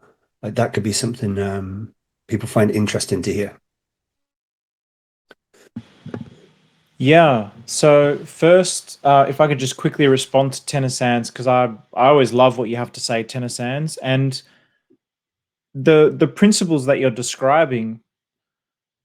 So I'm not saying that you don't see it like this, but it just wasn't clear in what you were saying. But that's from like a individual, and how an individual can interact with reality. But if you collectivize that process of faith and projection to the future and positivity, like there's a particular force to that, and opposite and contrary to that is the negative side of that, of like, oh, when's this thing going to happen? Is it going to happen? It's a scam and whatever.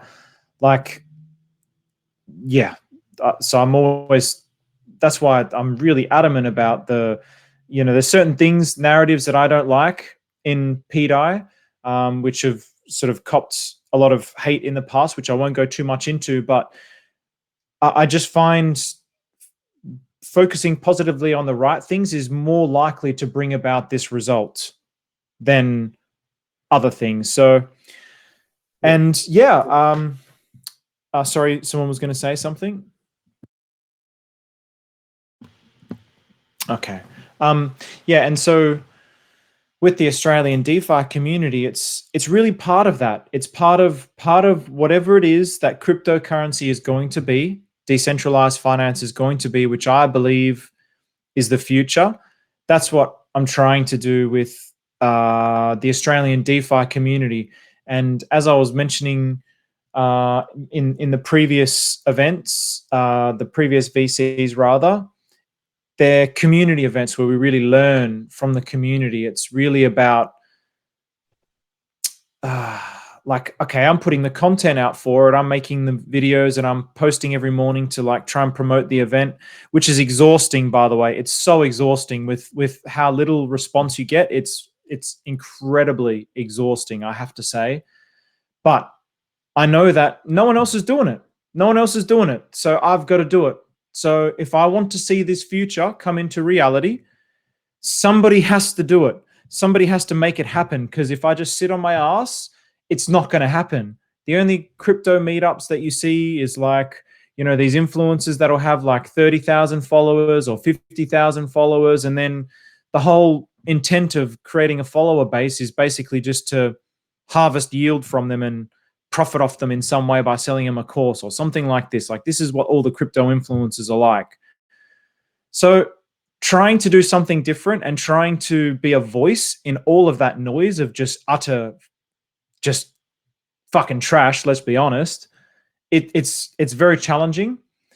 But I'm definitely trying to like reframe continuously my mind, because I'll sort of pour all this energy into it and then get no result, and it's very frustrating. It's like, oh man, where, for example, the Brisbane event, it's probably likely that we're not going to have enough to cover the costs of the hiring, for example. So we're going to run at a loss.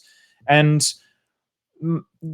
my negative mind is that maybe this is not the right thing and blah, blah, blah, like all these thoughts. But just get rid of those thoughts from my mind, discard them from my mind, and just keep having faith that I know that this is the right direction. So I'm going to keep moving in the right direction. And okay, maybe there's only going to be 15 people. Maybe that's, well, not maybe. If there's 15 people, then 15 people is exactly the amount of people that was needed there. Stephen wants 40 for results, but actually Universe is like 15 was perfect for this particular event. So that's the kind of mindset that I'm having towards it. So I'm having to constantly erode whatever's coming up in my mind and continue to throw it away. And so there's no specific questions within the community so far that I can identify as like a critical thing, but there's definitely like there's a clear consciousness that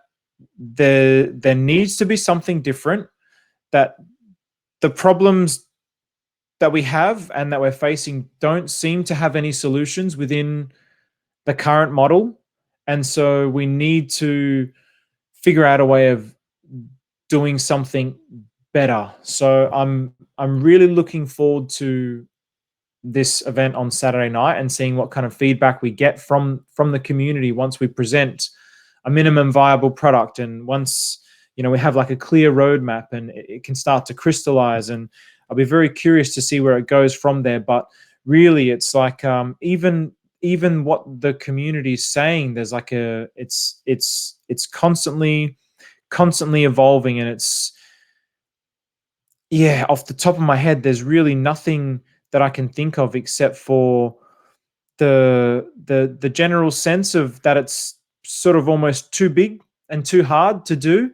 And so when you present to someone like, hey, let's create a new economy, that's like this radically gigantic idea that goes against everything that we've been born into. Like in Australia, I don't know what it's like in America or Europe, but in Australia, like we get taught in primary school, they teach us how to use banks, and they don't teach you about money. They don't teach you about what it is or why it is. They just teach you how to do a bank account, basically, and who the bank is. It's like, what? Why we learn? Like, obviously at the time you would think nothing of it, but on reflection, I'm like, why the fuck did we learn those things? Like, that's kind of absurd. Like, why am I learning about the bank? And shouldn't I be learning about investing or what to do with my money or how to grow it or how to use it wisely? Like, why am I just learning like how to use a bank? Like, it seems pretty obscure. If it's in the curriculum for the country, it seems like really crazy to me, but I wasn't thinking that at the time, because you don't know as a kid. So you're programmed with this way of thinking, basically, and you grow up in this society where everything's like always seems out of reach. It's like, I mean, even sometimes when people meet me, they're like, "Oh my gosh, I can't believe it's you." I'm like, "I'm just like you, bro. I'm just like you. I'm not a special person. I'm not an amazing person. I'm just like you."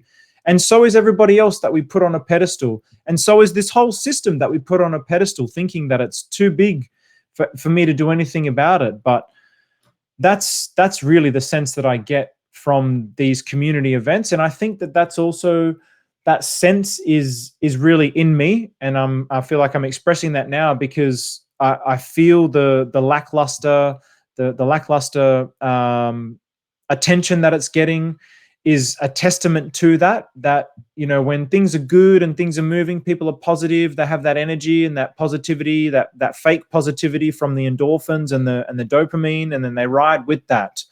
But that's only going to get you so far. It's like motivation. It's only going to get you so far. Like, when it's there, okay, it's good, but what's beyond that? What's below that? And that's what I feel. So there's kind of like this hopelessness, it's too hard energy, which I feel is kind of still permeating the whole the movement in some ways. And I don't know if that's not to say, could just be my interpretation of it, because there's no one that's explicitly saying that. There was those kinds of comments in the Perth event, but no one's saying it. It's just the general lack of energy and commitment that I'm seeing. Like for example, I would have expected, or I was really hoping to see, like, everybody from the first event to be like, hell yeah, there's another Brisbane event, let's go. But there's maybe like a handful of people, like less than a quarter of the people that are coming so far from the first event. So I think just the weight of this, the weight and the perceived difficulty of it is really getting on people's minds as well. So I'm really struggling with how to.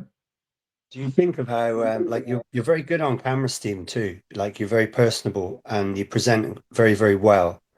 Like, do you ever think of doing some maybe you have done this, but a press release and get a morning slot? You could easily get radio. Like, you speak very well, and you'd be good on camera too. I could easily see you on a morning slot talking about, they could ask you, hey, what's this? What, you can just imagine the mainstream questions, but you'd be able to answer them perfectly. Yeah, I could see you doing that. Like, Australia it's a small place in some ways, and it has its like local stations, and you'd be very capable of doing that. I think all it would take is a few emails, and you could find yourself sat on a sofa on some morning, like a Channel 9 type of deal, or Channel 7, just talking about what you're trying to do. And I think they'd be prepared to listen. Like, you'd be very capable of this. There's a line I just popped up this morning somewhere, and I remember reading it, and it just really applies to you here about community events and turnout and persistence. But I think the line goes, the course, something about the course of a river or a mighty river is not determined by power, but it is determined by persistence. And maybe that's a line you can carry with you to Brisbane on on the weekend, you know. That is, I'm going to have to find that specific line because that is just beautiful. Thank you for sharing that with me, and thanks for the vote of confidence in me as well. I really do appreciate that, and I do see a future where that is possible. I think just at the moment, I haven't gone to those lengths because we need results first, right? So that's also why the growth for me is very important. So we've grown from these seeds that got planted around Australia with just one person that said, "Oh, I want to connect." And so Jimmy, beautiful man, just a beautiful, wonderful human being. He would fly there and get this started with, like his own pocket. And it'll be out of his pocket, this event, if we go down as well, if we don't get enough numbers. And I'm like, but he's just doing it out of the love, man.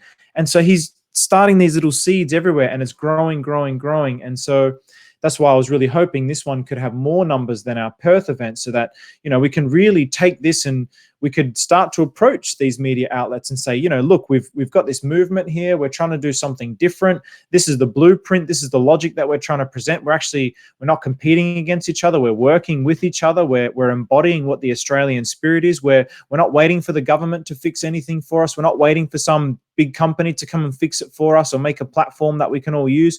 We're actually we're doing this for ourselves. We have that Australian spirit, the entrepreneurial go get it. We're taking that spirit, and look what we've done from these little tiny seeds to here. So I definitely see a future where I will be doing those sorts of things.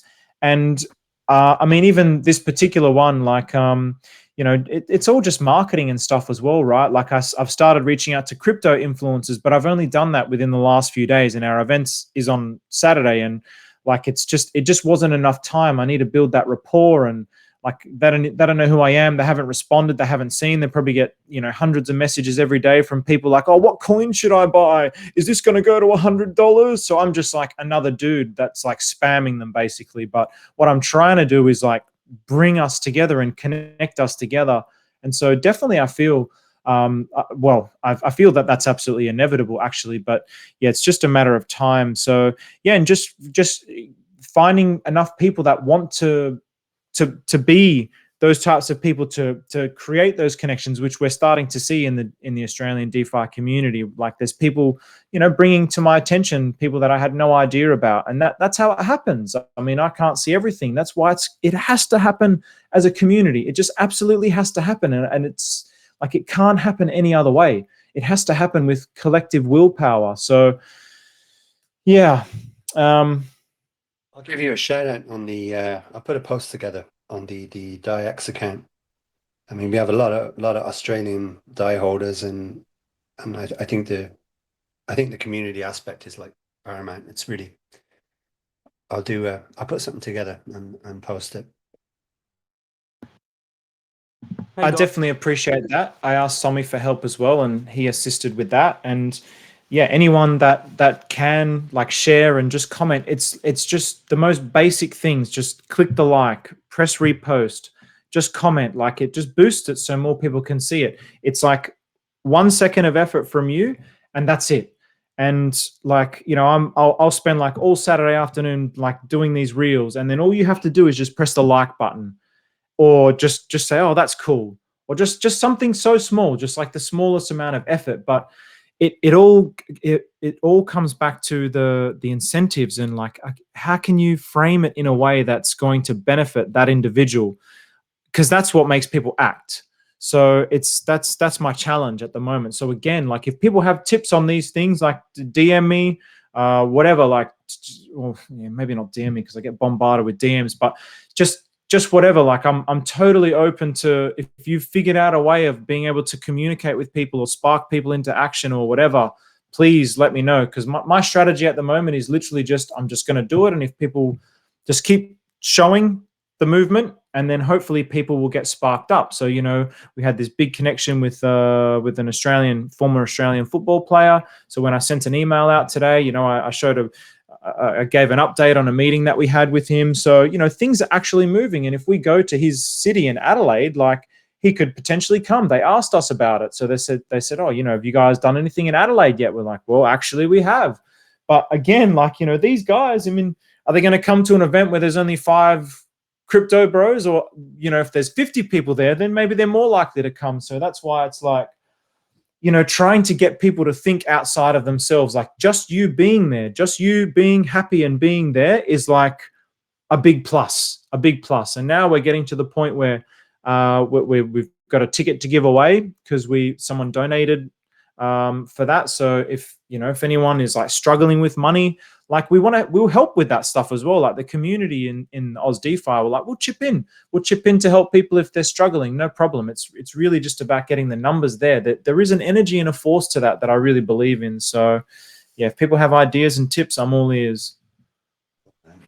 Big time. Stephen, I was just going to say, mate, on that, because I think you and Osprey have covered quite a lot of ground there, and shout out to you, Tanner, on the book, mate, because it's always good to help people with education. I just had a few thoughts when you were talking there, Stephen, and it was basically that, you know, you talk a lot about personal power, and I think this is a really important point because, you know, I used to kind of use this caveat. I used to use this expression, which was kind of like, no one's coming. I used to listen to a lot of coaches and kind of, you know, sort of, you know, I've been kind of personally working on my own mindset for years and years and years and years, like literally actively, consciously, probably 10 years, just trying to unlearn a lot of harmful, like negative habits and trying to reframe my mind. Right. So I'm very interested in this personal development stuff. And you talk about personal power, and I think this is basically it all comes back to that, right?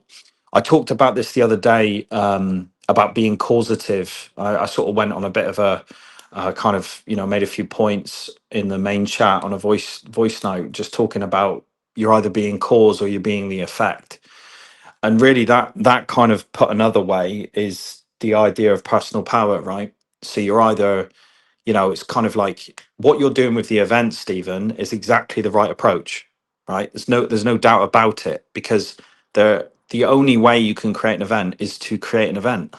Like, I know that sounds so basic, but the thing is, we have to go back to basics. We have to go back to the fundamentals of life and the way it works, right? And it's like, if you want people to come to something, you have to invite them, right? You have to invite them, like, and your efforts with the Perth event, and like you say, Brisbane, and sort of, you know, getting these people to come together is the right way to go. My only advice, like my only perception on this, is just keep doing what you're doing, right? Just keep outflowing, you know, just keep outflowing to other people, right? Osprey made such a great point about the water and the rock. Like, I'd heard a similar adage of the idea that, you know, like, water beats rock over a long enough time frame. Everybody knows that because it erodes, right? But if you go see a cliff face or whatever, you look at the cliff face, you're looking at where the water won, right? The water won because it eroded the cliff face over, you know, 50,000 years or whatever it is. The point is, if it's on a long enough time frame, you're gonna win, right? And the thing about water, I mean, even Bruce Lee talks about it, is you've got to be like water. So that means, you know, if you're flowing to a cup, you take the shape of the cup, right? If you're poured into another sort of shape, you take the form of that. So you're like formlessness, right? You're formless, which comes back to some of the 48 laws of power, you know, being formless, which is the idea of what Richard Hart is, right? Because he's constantly adapting, he's constantly flowing with the environment, flowing with the vision that he has. Like, his vision will be constantly evolving, right? It's the idea of evolving or evaporating. You've got to let go of some of these old ideas and you know, welcome the new ones, but more specifically to your event, just focus on what works. Like, if it was me, I'd be doing a little inventory, right? I'd get a piece of paper and a pen and keep it simple and keep it old school, and just write down, like, what went well with Perth, right? What went well, and then focus on what didn't go well, and then just say, okay, well, let's do less of what didn't go well and let's double down on what went well, and just constantly do that, double, triple down. Like, oh, okay, so, you know, as an example, for example, getting people in the door is one thing, but keeping people is another thing, right? That they have to be acknowledged as individual things. And in my opinion, because I have a little bit of experience in events, nothing major. If I was in Australia, by the way, and I was near Brisbane, I'd 100% buy a ticket and I'd 100% come. But here's what I'll say on the events thing is, you know, sometimes you've got to kind of getting people in the door, like you say, hooking them with is one thing, but keeping them is a different mechanism. It's a different game, right? And how do you do that? You create value. You're creating value anyway, but how do you capture that value over a long enough time frame? How do you keep people coming back for more? In my opinion, Stephen, you have the talent, the knowledge, the get go, the willpower to do pretty much anything in this space, bro. If you put your mind to it, you can do anything. I know that. I know that. We've spoken enough to know that, like 100%. And I'm not alone in that, by the way. Loads of people feel that way about you. So you have the tools, you have the ability, you have the communication. Osprey said this about communication. I totally support that statement. You could go on radio, you could communicate this, that, and it is just an email, right? And that's why I'm saying the things that I would remember is outflow, outflow, outflow. Like just send those messages to, you know, even if they feel a little bit not very personable in the beginning, right? You just want to hook people in with a message, and then you kind of double down. Like people aren't afraid to sell courses or to sell mindset or to sell books and stuff like that, to sell things that in my opinion are less valuable than what you're selling, except their outflow might be 10 times or 100 times the level that you're doing. Does that make them any better than you? No, it just means that that they've kind of worked out their formula and they're firing it out, right? That's how people can scale businesses, because it's just numbers, right? You can scale your events with enough people coming, and the only way you can do that is to communicate with them. You have to get in communication, you have to outflow. Like you said, you could be 2 years thinking about a YouTube channel, not actually taking the steps, but you took the steps, you've built a YouTube channel, you're continuing to build. So you know how to overcome these thoughts and objections in your own mind. So just, I would say, get out your own way, because that's the number one thing that everybody needs to do, including myself. You've got to get out your own way. You've got to say, okay, my vision is bigger than how I feel and what I'm doing. So what would I want to receive? If I was the person being invited to the event, what would that message look like? I would say, well, this is the value, this is the value proposition, it would be great.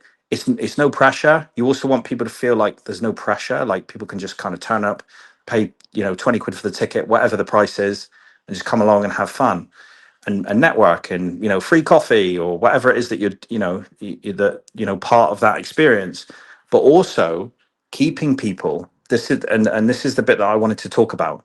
You have the skills, Stephen, to be able to create like a free course, like maybe a DeFi education course, or any sort of product, any sort of like staying safe online, or taking back your freedom. These kind of, like, they could be an ebook, they could be a printout, they could be something that you want to give people almost as a gift for showing up for themselves, right? And then you're steering people in the right direction. You're kind of, and then people do, obviously we're humans, we love dopamine, we're always looking for the next thing. So if you're rewarding people, it makes people want to come back. Do you know what I mean? It's like you have a good customer experience, you go into your favorite store, whatever, you already like those products anyway, but then they give you a gift on the way out, or they give you a £20 voucher off on this, or you get a free ticket, or if you recommend a friend, you get a free ticket, or on the next event, or you know what I'm saying? There's loads of different things you can do when you're scaling, but it all comes back to pen and paper, in my opinion. So I would just outflow, outflow, outflow. I would think about the products that are going to keep those people showing up to the events. They don't have to be big and fancy. They just have to be like, oh, well, we're going to do this presentation, and then we're going to send you the presentation, or we're going to get a load of cheap USB sticks or whatever, and we're going to, I'm talking about your costs, right? Because you want to keep the costs low. And you throw a load of documents on it that can help people better their life, better their financial condition, better their understanding of crypto, maybe double down on their values. There's loads of stuff. Like, what I'm trying to say is you are no stranger to the personal development space, so you could build an array of valuable products that you can give to people at these events, which will keep them interested in what you're doing. And all you've got to do is get clear on what your values are. You know, this is what I stand for. This is in alignment with my YouTube channel. This is what I believe people should be aware of. This is the information that they need. And then you're rocking and rolling, bro. You'll kill this space. There is nothing stopping you from achieving your goals. Nothing.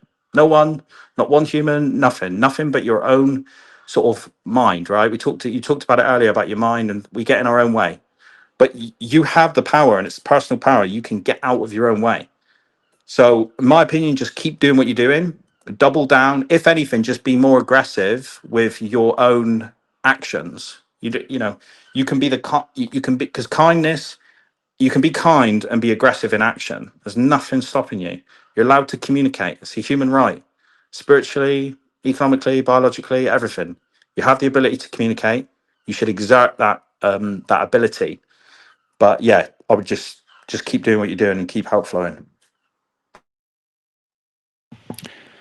That's beautiful, Doc. Everything you just said, I really appreciate everything you just said, and I wrote down. I mean, for you it might not be a lot, but for me it's like transformational, the things that you said. So definitely, I mean, just what went well and what didn't go well. Just having that kind of a framework now for each event, it's like that just transforms everything, man. And this is the mind. So even like you talk about personal power, and I the per I the personal power that I feel it's like it doesn't come from me. It's like moving with the current of the world. That's where I feel like I'm getting my power from. It's like this inevitability of where we're going, and then riding this wave that's coming. This is how Jimmy and I, this wave's coming, and we're just riding it. Essentially, we're surfers on this wave.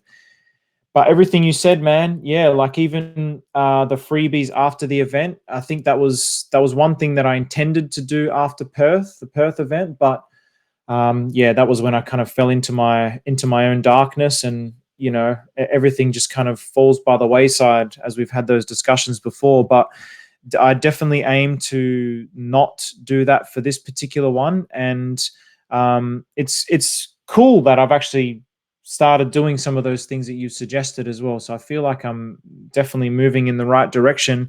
I think for me, the biggest thing that I really want to instill in people is that, like all the things that you said about me is really lovely, and I absolutely do appreciate it. But for me, this is so beyond me. It's like I want people to feel like it's ours. Like everybody's asking me, like, okay, should we do this or should we do that? Well, not everybody, but people will ask me like I'm a leader, and I'm humbled by that. And okay, I'll take that responsibility, and I'll make that decision with the clarity of mind. And I'm very grateful that you look to me. So I have no problems of that whatsoever. But what I really would love is also for people to have that sense of like, this is actually ours. And I feel people do have that, but definitely nurturing that at the actual events themselves, so that they walk away going like, this is not Stephen and Jimmy that are doing this thing called Australian DeFi community. Like, no, this is a movement, and it's mine, and I'm on this ride with them. Because when it comes to things like outreach and producing content, like, yeah, I can do those things. I'm confident I can do anything that I put my mind to, but there's only so many hours in the day. And like the more that I pour into this, like then my meditation center suffers. Like I've had an architecture job doing some work from one of my best friends, and just something that would have taken 2 hours, it took me 2 weeks to do, because I'm trying to prioritize like the Australian DeFi community that's coming up on the 4th of July. So I'm like, okay, but I also have to focus on my sleep, and I have to exercise, and I have to meditate as well. And then I have to do all these hours of work. So it's like, okay, just getting I need to start using AI agents and figuring this out to really like boost these kinds of things. And yeah, just the outreach and all the little things, and all the little parts of when people feel that it's ours, it really helps. And I'm seeing that energy emerge within our Telegram chat, which is really, really lovely to see. So what I'm getting at with this is like, how do we foster that feeling or create that sensation or something at the event, so that they also walk away not necessarily needing something. So even though I would give them things to keep motivating them, but how can they walk away really feeling like, no, I have to be a part of this? That's the next challenge, I suppose, from the next event. So yeah, but thanks, man. I really appreciate everything you just said. Can I post some data, if that's all right? I'm going to chuck it into main chat here.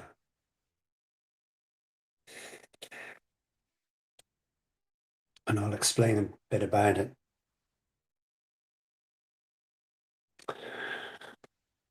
Okay, that should show in main chat. It's a cohort table. And I've been looking more closely at the holder structure for the entire month of June. What stood out to me is that the surface numbers make it all look calmer than it really is. So you take that 1 to 5 million cohort you see up top, and on screen it's only down 140 addresses. And that sounds manageable enough, but once you look at it underneath, that cohort actually lost 305 addresses and only picked up 165. And even more striking is that 278 of the ones that left were no longer present in the June 28th file at all compared to June 1st. So that headline number only tells a small part of the story. Then the 5 to 10 million cohort looks stronger at first glance because it's up 16 addresses. But even that's not a clean story either. And it looks more like that cohort has been absorbing movement from both sides, especially from 1 to 5 million and 10 to 15 million. The middle cohorts in general, to me, feel more like a transfer layer than a straightforward sign of organic growth or new growth. So the supply is moving around, it's shifting between neighboring cohorts and not in one direction only. So that's why I don't think this reads like a neat broadening of distribution. It looks messier than that. Again, like that shuffling of a card deck. There's a lot of rearranging going on underneath, especially in lower and mid cohorts. And some of the strength you see in one cohort is really just weakness or movement from the cohort next to it. Now, I've been sharing this data weekly with 9iron. We go back and forth about it. So this isn't something I just glanced at once and moved on from. I've been doing this for months. But the more I've sat with it, the more I keep coming back to the same thought. Keeping in mind that one person can control multiple addresses. Always keep this in mind. Could this be one person or a very small cluster of people spreading funds across fresh addresses over time to make themselves harder to find? I think that's quite plausible. I can't prove it from holder files alone. I am not a chain analyst. It's not my strength. And I do not want to overstate that, but the pattern is certainly consistent with it. When you see large numbers of addresses cycling out, new ones appearing out of nowhere, and the structure changing without a clean one-way read, that does fit the idea of funds being spread around in a way that makes tracking ownership harder. So my honest take is that the holder map still shows us something real, measurable, but it may be showing wallet movement more than clean owner movement. And if that is what is happening, then a lot of people take a lot of what people take at face value from cohort tables may not be what it seems. And the structure's still moving, it's being rearranged. At least to me, that looks less like simple churn and more like something deliberate could be going on underneath. ordinarily, when we've had such churn in that 1 to 5 million cohort, it is also measurable in sentiment within the Telegram chat itself. But throughout June, it doesn't correlate. If we'd had that much churn, we would have seen it. You would see it in chat. You would see it in emotion. You would see it in combative posts. But that hasn't been the case. We're a small group. We're a very, very small group. And I do not see this churn reflected. If we had churn like this before now, it might have been around Better Bank or some big event. You would have seen it reflected in chat, but it just hasn't in June. So I find this very interesting.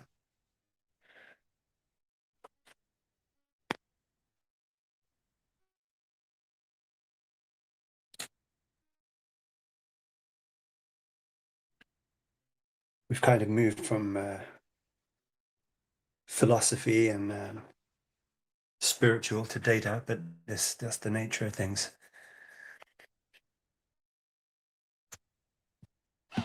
So have you been able to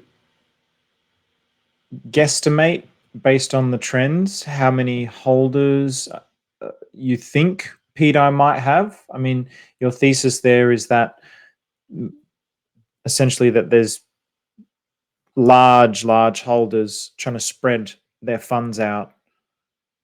Yeah. Have you been able to kind of figure out roughly how many holders you would like, just at a guess? On occasion we have. I mean, there's I think the last count was 647. I think 647 addresses hold upwards of X million. And we then extrapolated that back, and we came up with a rough figure of how many people as opposed to addresses. And actually I had that figure to hand someplace here. Let me look, Steve. Let me look. The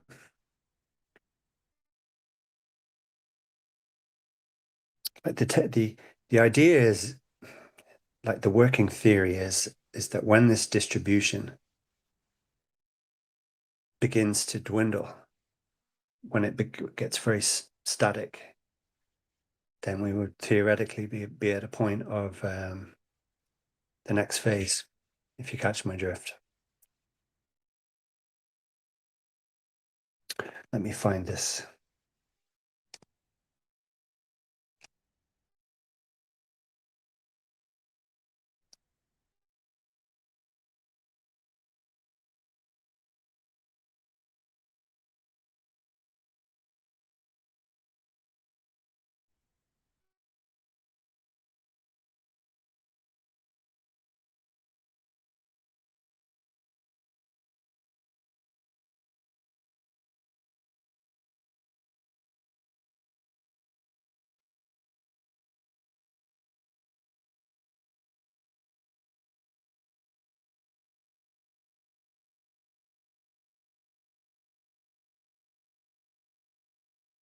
Yeah. This group gets together early, huh? Sometimes.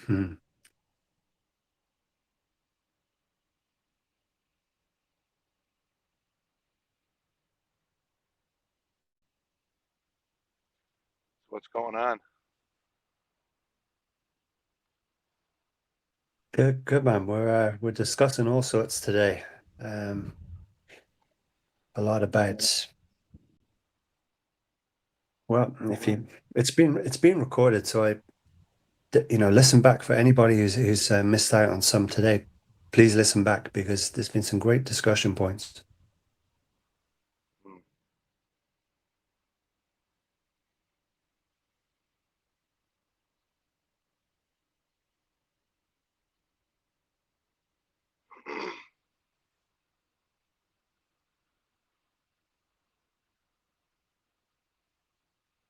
for some of the discussion points, the layer 2 and the Merkle tree and things like that? No, not yet. No, no one's spoken about it yet. I think it's because it's so complex as well.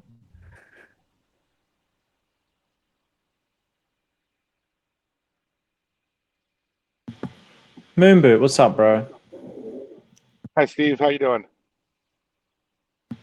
Good, man. Good.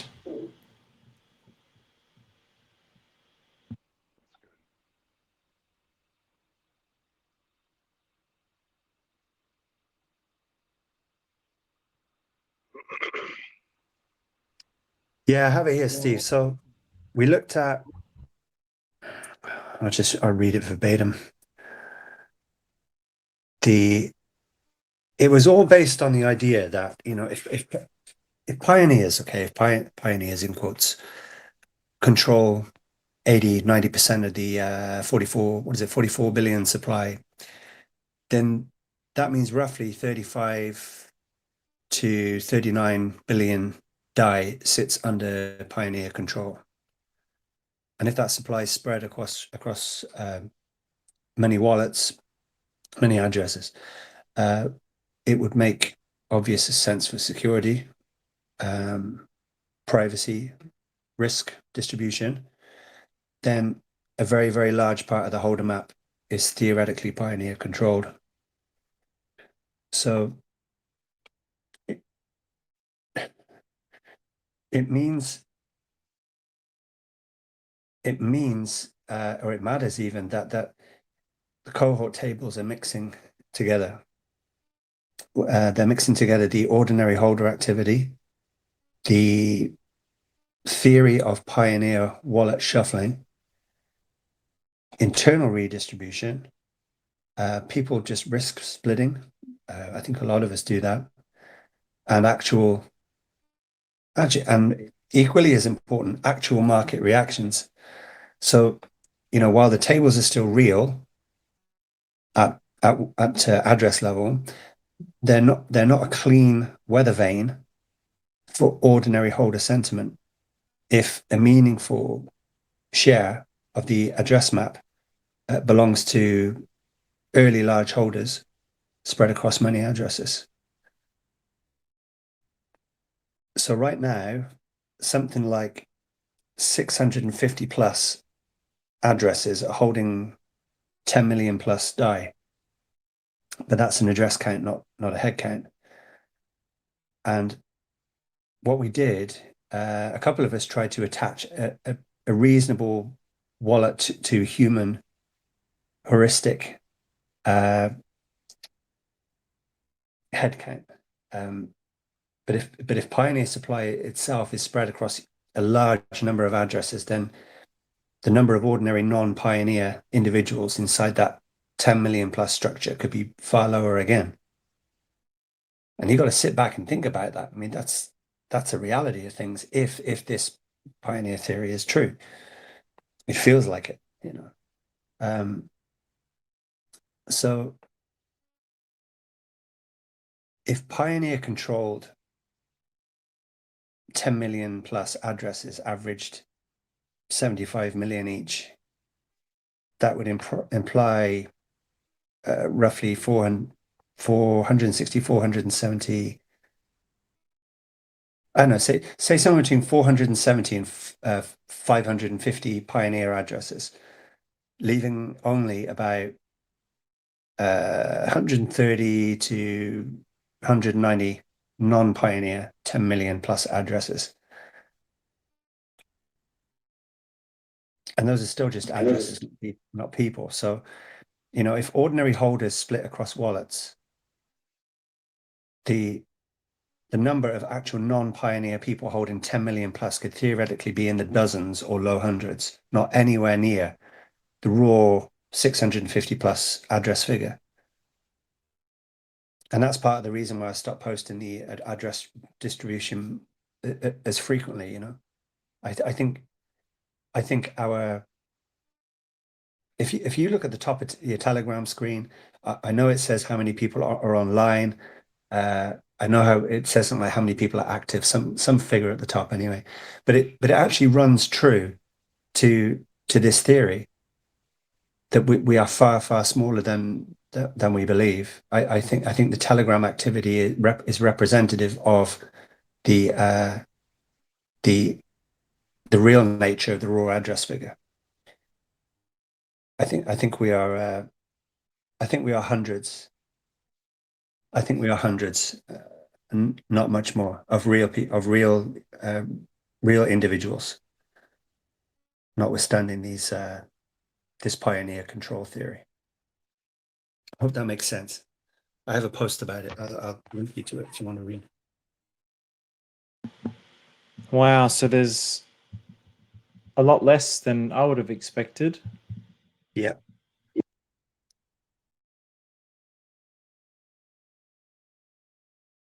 Has there been a radical? Hey, King Arthur, I'm seeing the I'm seeing the hundreds there. What's going on, bro? I gotta say, I totally agree. First of all, good morning, all our hundreds of visionaries out there. Maybe it was 1,000, maybe if not more, but obviously we've been completely flushed out. And kudos to anyone who's stayed with the conviction. I mean, people say cult within the cult inside PulseChain. I don't know, I've dabbled, I've seen a lot, I've been around. PDAI by far is my favorite. It's not even a choice anymore. So, I hope and pray everyone stays strong.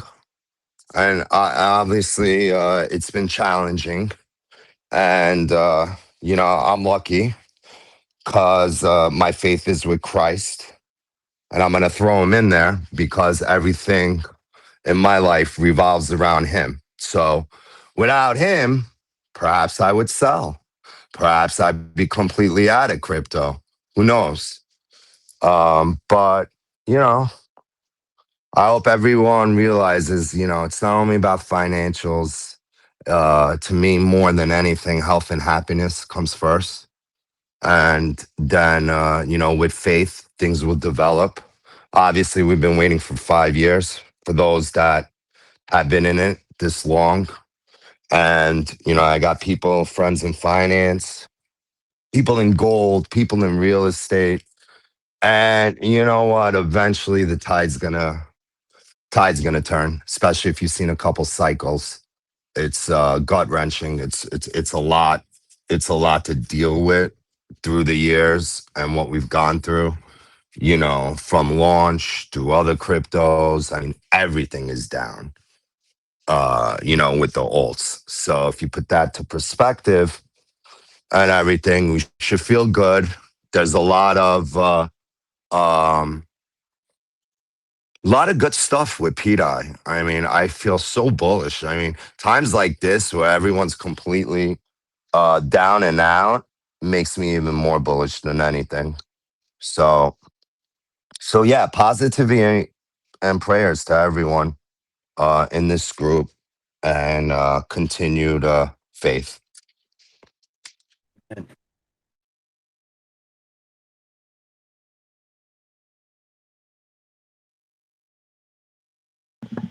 Love that, man. Good to hear your voice.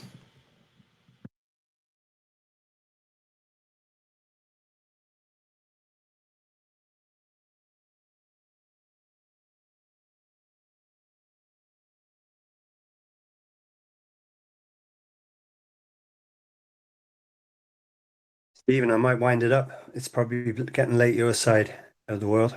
Unless anyone wants to jump in, and might just leave it 5 minutes and we'll see. You were mentioning, was there anything to discuss about Liberty Swap and ZKS and AI? I did. Guys, can you hear me? Yeah, Yep. we can hear you. Oh, sorry. I was just saying something before you guys said something. I don't know. I must have been on mute. I just wanted to say, King Arthur shout out to you, bro. You're a ray of sunshine. You have been ever since I saw you on X for the first time. So a lot of love your way, bro. And I just wanted to say, Osprey and Stephen, what you boys were saying on the wallets. I only wanted to very quickly say, I've just shared it in the main chat, just to support your analysis and anybody else who wants to do their own work. Because obviously, again, don't rely on other people. You know, empower yourself, learn new skills, use AI. The link I've just responded to the original pinned message, which is basically pstables.online. Obviously be careful of links and all that kind of stuff, but the official link is pinned. So anybody who wants to look at, you know, it was created by MIJK, who basically wanted to answer a question, which was, can we prove on chain that like how the four master wallets, you know, the 5996 and all that kind of stuff, how that links and how that connects to the Pioneer wallets and everything. It's all laid out for you on a visual map. All you got to do is click the link, go through it, you know, familiarize yourself and start your own personal journey of becoming like an on-chain. You don't have to become a wizard. It's not going to happen overnight, but just have a bit of fun with it and, you know, try and just invest in yourself, guys, while you've got this opportunity, if you're whether you're DCA in or whatever, but nothing's stopping you from using, you know, you upskilling yourself and taking advantage of these quieter periods, right? Whether that's pre-peg, whether that's in depression of pulse chain cores overall, whether we're in depression of the overall macro, whether we're waiting for clarity, whatever it is, you know, be productive. The most important thing is just be productive in your personal lives, your professional lives, and increase your skills and take advantage of the time that you have while, you know, quote unquote, nothing ever happens. Make stuff happen is my answer, is my response to that. So that's all I wanted to say on this side. It actually ties into Steve's question he just asked about. Like we will discuss a little bit about maybe just what it is, things we could speak. I thought ZKX could be something we mentioned, because that's brand new out there, and also mentioned like the idea about talking about AI. Maybe on that. When you say you know better yourself, and it makes me think that maybe an AI discussion would be really good as a standalone VC in itself, because it's just being used everywhere, and sometimes it's used really well, sometimes it's being used poorly, just really just through inexperience and genuine mistakes.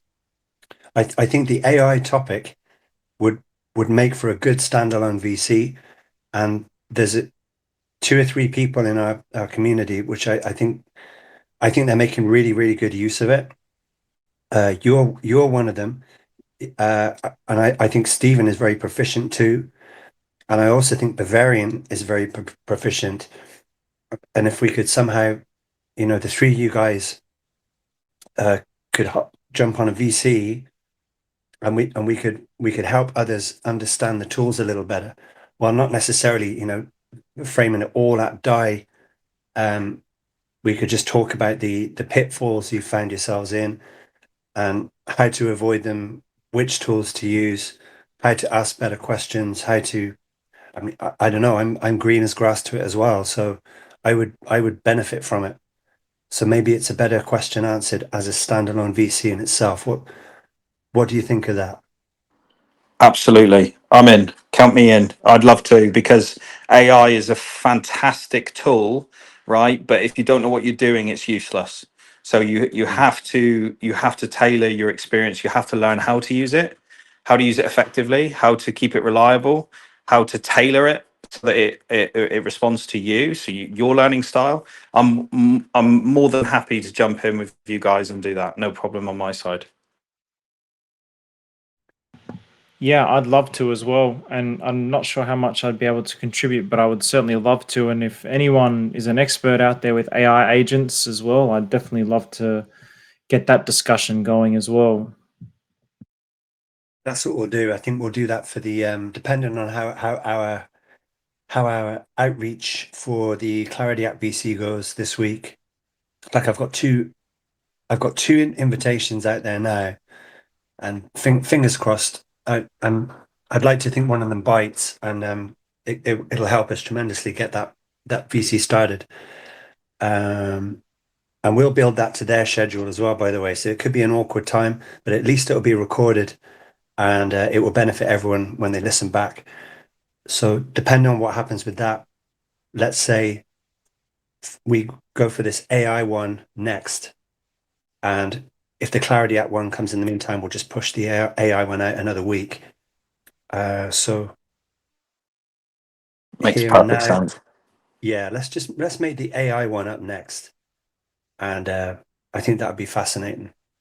I'd enjoy it. We'd all benefit from it, definitely. Absolutely. And I mean, we have 2 weeks on Clarity anyway, so there isn't going to be much happening in that area. Yeah. As for Liberty Swap and ZKX, yeah, I'm really pleased. I'm just really pleased to see ZKX do this web app. I think that's going to be something great. And again, just my own opinion is that Liberty Swap as builders of software, I feel that the team behind these amazing softwares are very separate to the team behind their outreach. They're both tasked very, very differently, and they know how to get to their audience. And I think all of it is ultimately net positive. But the trap I won't fall into is judging their software by their social outreach. I don't conflate the two. I treat them separately, because as far as I'm concerned, Liberty Swap is on the good team. I'm very personally just very excited about the stuff they're rolling out, and I think what they do is flawless. There's nothing really like it, and it just has all the hallmarks of perfectionism, and I'm not making any I'm not making judgments, put it that way. The ZKX wallet is pretty much by far the best wallet I've ever used. And the way that they've been able to integrate it for mobile as well, bypassing the app stores, unbelievable. Yeah, these aren't amateurs, and you can tell, like, when if you go into like developer options on a browser, all right, and you just interrogate every file name, every image name, every text, everything, it's all categorized, it's all labeled perfectly, everything is positioned properly. It's flawless. The mobile optimization is every bit as flawless as desktop. You don't see, like, every protocol or whatever project that's come our way, there's always a tell about the efforts that people put into designing sites. And like, I'm not good at chain analysis.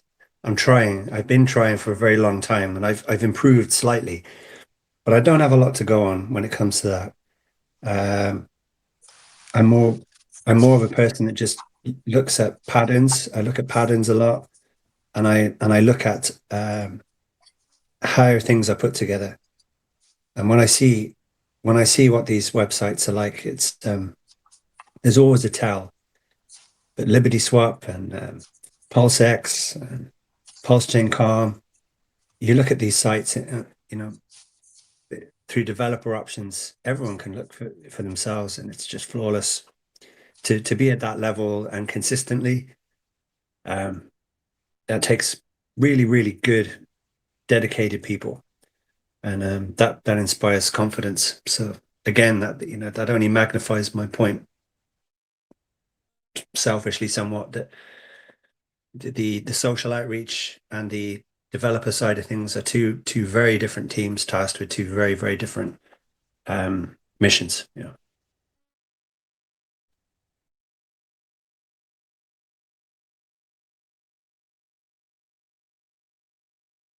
Bavarian is on fire in chat here. It's brilliant.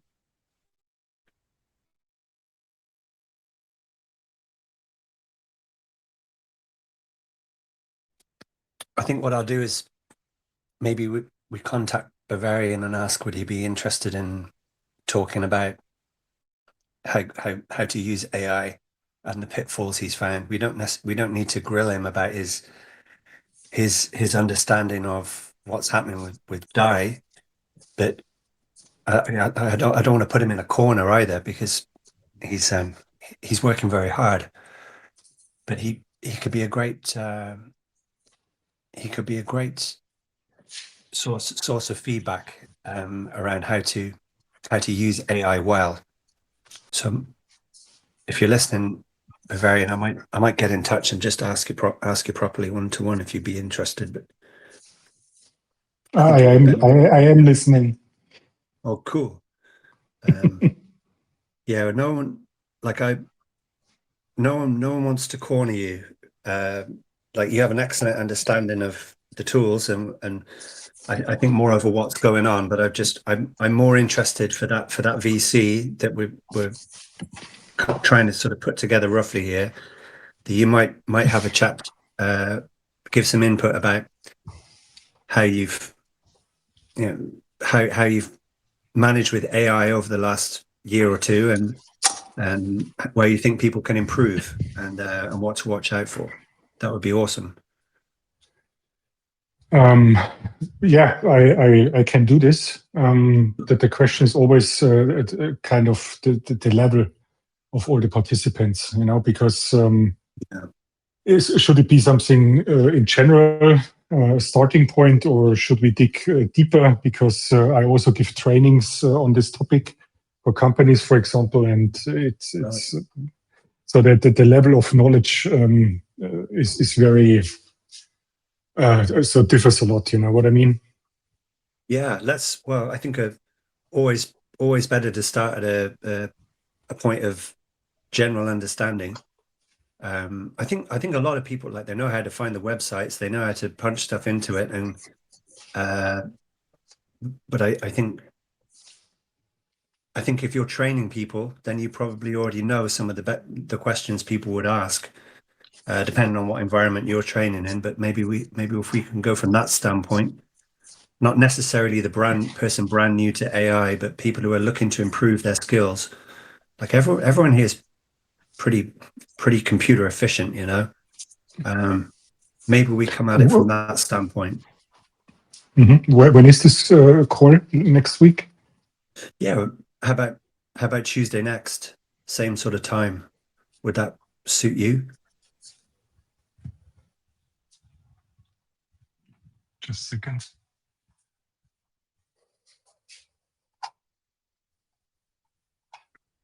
So 4:00 next Tuesday, or did you mean 3:00 when it started? Well, or 2:00? When did it start? At 2:00, I guess, right? We started at 1 p.m. UTC, depending on where you are. Yeah. Well, assuming my name, I'm in Germany. Okay, so are you in I'm in Ireland. It's here it's 3:30. Okay, then you are 1 hour behind me. Yeah. Okay, so starting at 2:00 your time next Tuesday. Mm-hmm. I don't know whether I make 2:00, 3:00. I can ensure, but 2:00, it's not. Cool. I'm not sure. Yeah.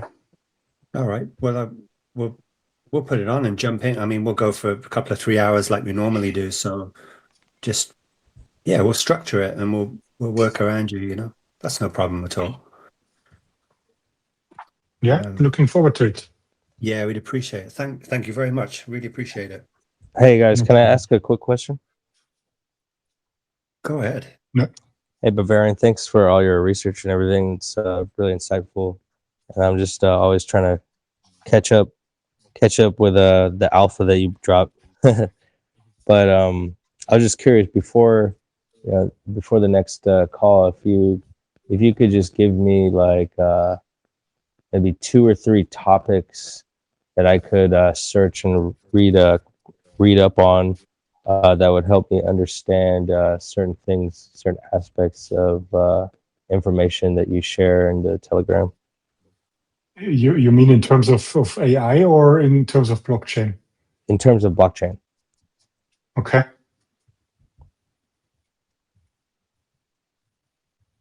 I don't have a coding background or Me either. Me either. Okay. So that's I'm not a problem. pretty basic. It's all self-taught. I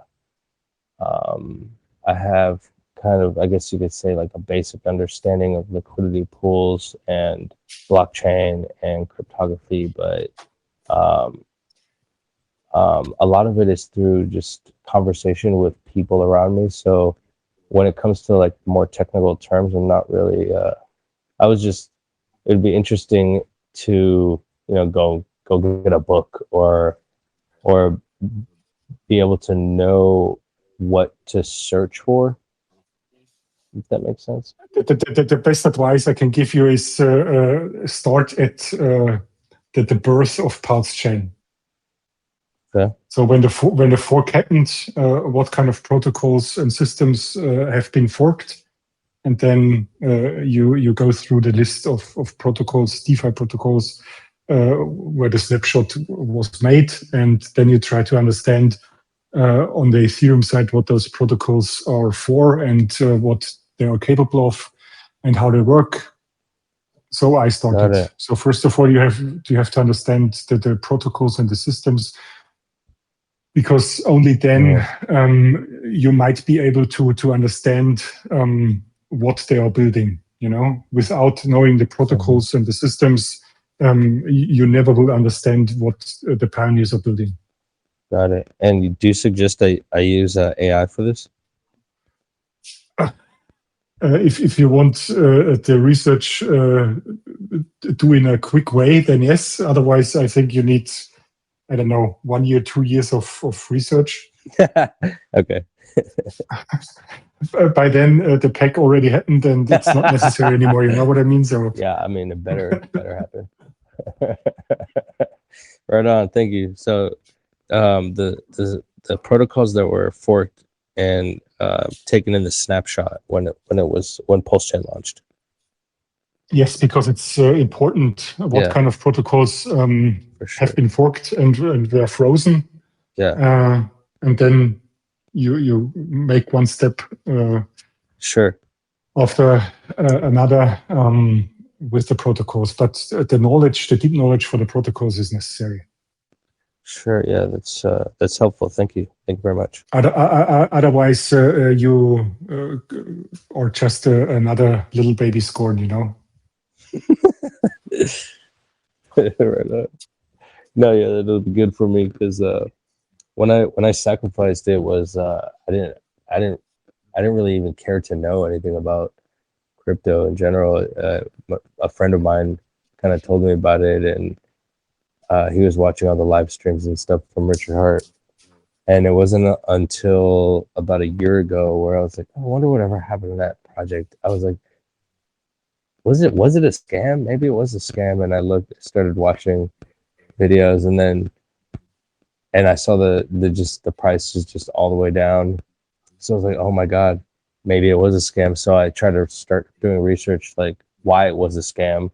And it just kind of led me to spaces in Twitter. And then I ended up watching Sami videos. And I just got more interested, started learning about crypto in general, just watching other people's videos.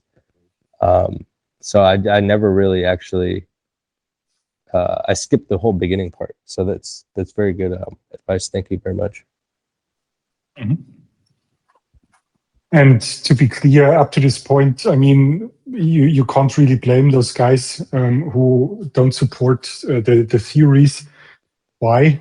Because it didn't pack yet. Huh? So, of course, there are theories by now, obviously. Mhm. But I mean, you can ask yourself whether all the on-chain activities serve a higher purpose and are coordinated, or there are random guys who exploit the whole chain. And Richard is sitting on the sidelines and is just watching. Basically, those are the two possibilities which come to my mind, and everybody has to choose what kind of story he or she believes. I don't care at all. Interesting. There's a lot of game theory going on, for sure.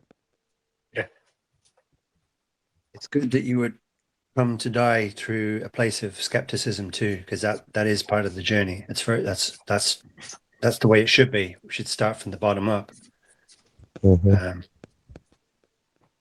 Yeah, well said. Skepticism should be respected. Yes, skepticism, yes, but FAT, I wouldn't accept. Yeah. Yeah, well said. Stephen, how are you doing? You're just listening. What's up?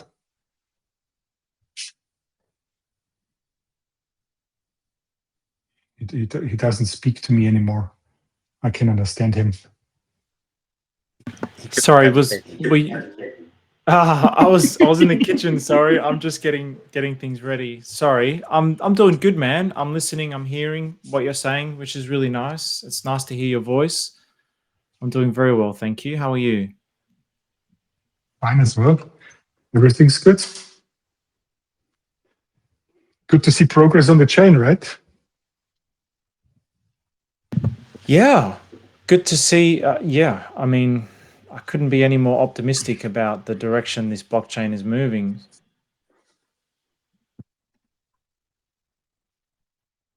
We're going to win, boys and girls. We're going to win. So it's just a matter of when.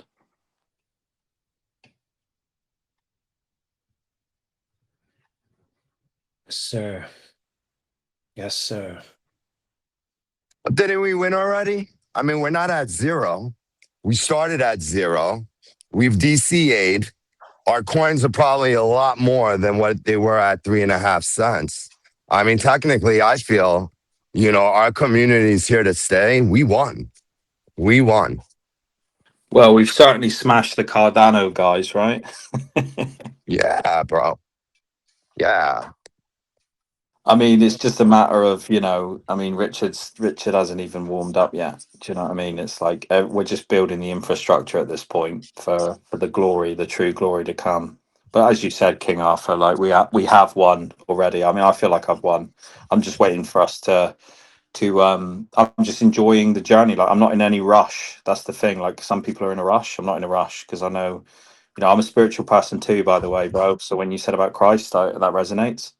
And it's all going to happen in the divine timing, right? Whatever you believe in, there's definitely powers that are out of our control which are heading us in the right direction. And you know in your heart, right? You know in your heart where you are, where you're meant to be. And yeah, I'm just excited for Richard Hart to get his glory because everything in the universe has an equal and opposite reaction, and one of that can be if Interpol's still going after him or whatever they're going. Although I've got an update on that, which is quite bullish, but I'll drop that a little bit later.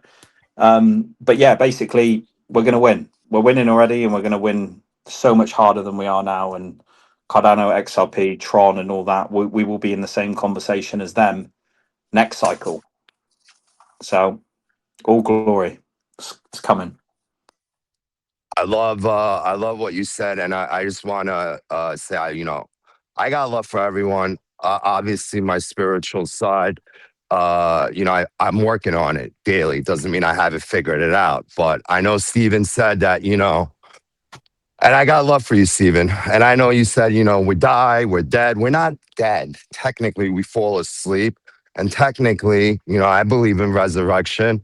And my brother-in-law's mom died in a matter of 5 minutes. And, at the end game, God willing, we all go to paradise. There is an end game. You know, and that's what I believe. I believe in all of that. So technically, you know, you mute the negativity, the devil of fear, anxiety, with illnesses, with this and that. And you know, look, if you're blessed or if you're saved or if something happens in your life, you know, God bless you, you get it. And if you don't get it, perhaps eventually something will happen. And you know, just faith and happiness and health for everyone. And financials will come. We're all set on a time frame, and time will take care of it. Time will take care of it. Amen, brother. Yeah, good. Well said. Well said, Arthur. And yeah, man, I feel 100% saved, and I feel 100% blessed. And you know what you said about we've already won, man. Like, you're gonna regret. I mean, I don't get much money coming in, so whenever I do, this $10 thing that Sami talks about, hey man, that's brilliant. $10 a week.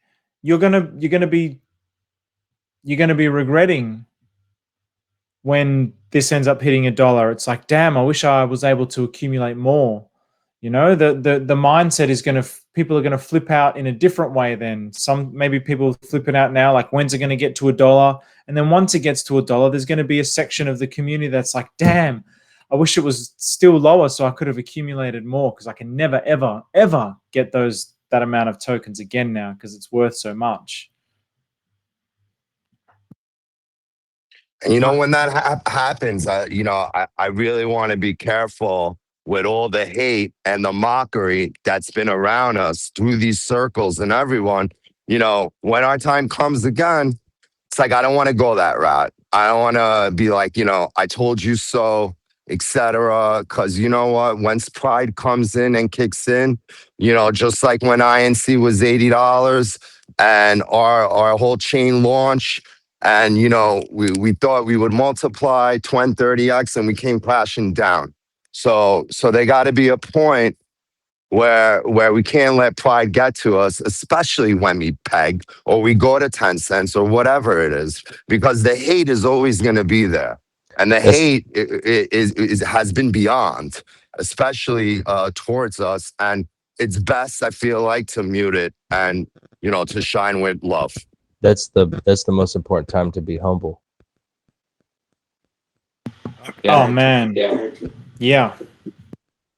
Doc mentioned infrastructure, and King Arthur there mentions community, and there's this middle ground element that connects the two. And people often look outward, right, for signs of infrastructure being built. It's in chats all the time. What's external to us? What's going on out there? What's going on? But they overlook one of the clearest early signals of product market fit.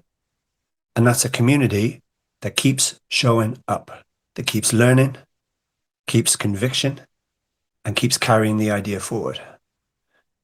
That is a central component to the success of anything, is to have the community there. And look what we're doing here now. It's this is our 12th VC, 30, 40 people. 30, 40 people show up. Like, these are acorns to oaks moments. I think we'll look back on a lot of this, and so much of it's going to ring true. We are all part of the infrastructure.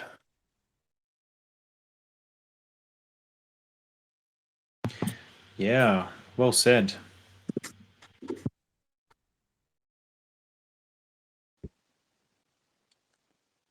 Yeah, I think it's really important to maintain our health in these times. Health is wealth. And I always thought that I always told myself, I said this in a chat one time, but it might be important for someone to hear it. I always told myself, when we make it, I'm going to focus on being better, you know, mentally, physically, and everything.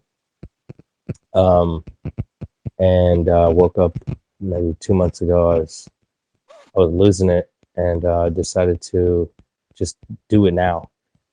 So I took a trip and got cleaned up. Was drinking a lot, doing drugs, and I realized that you can't wait for these things to happen. Whether it's some people are like, oh, I'm going to spend more time with my family when I work hard and get this promotion. But you should seize the day and do those things now, and you can still focus on the kind of like the external things of your success before or while maintaining yourself, making yourself better. Good for you, Zaddy, for overcoming that, brother. Well done. Thank you. I actually went, do you know what I did? Like I do when we're winding up, someone always says something that just captures the magic. And I hit stop recording when Zaddy finished speaking, because that's just like the best way to round this off. That's real talk, man. Yeah, you're a credit. Appreciate you. You're a credit. Appreciate you. I hope that's cool with everyone. That's basically 3 hours, and we'll let Stephen get some sleep and everyone get on with their day. But yeah, that's been awesome. Thank you all. I'll put the Thanks for recording joining, up in the guys. chat. All love. Take care. Much love, everybody. Take care, fellas. The Peter crew.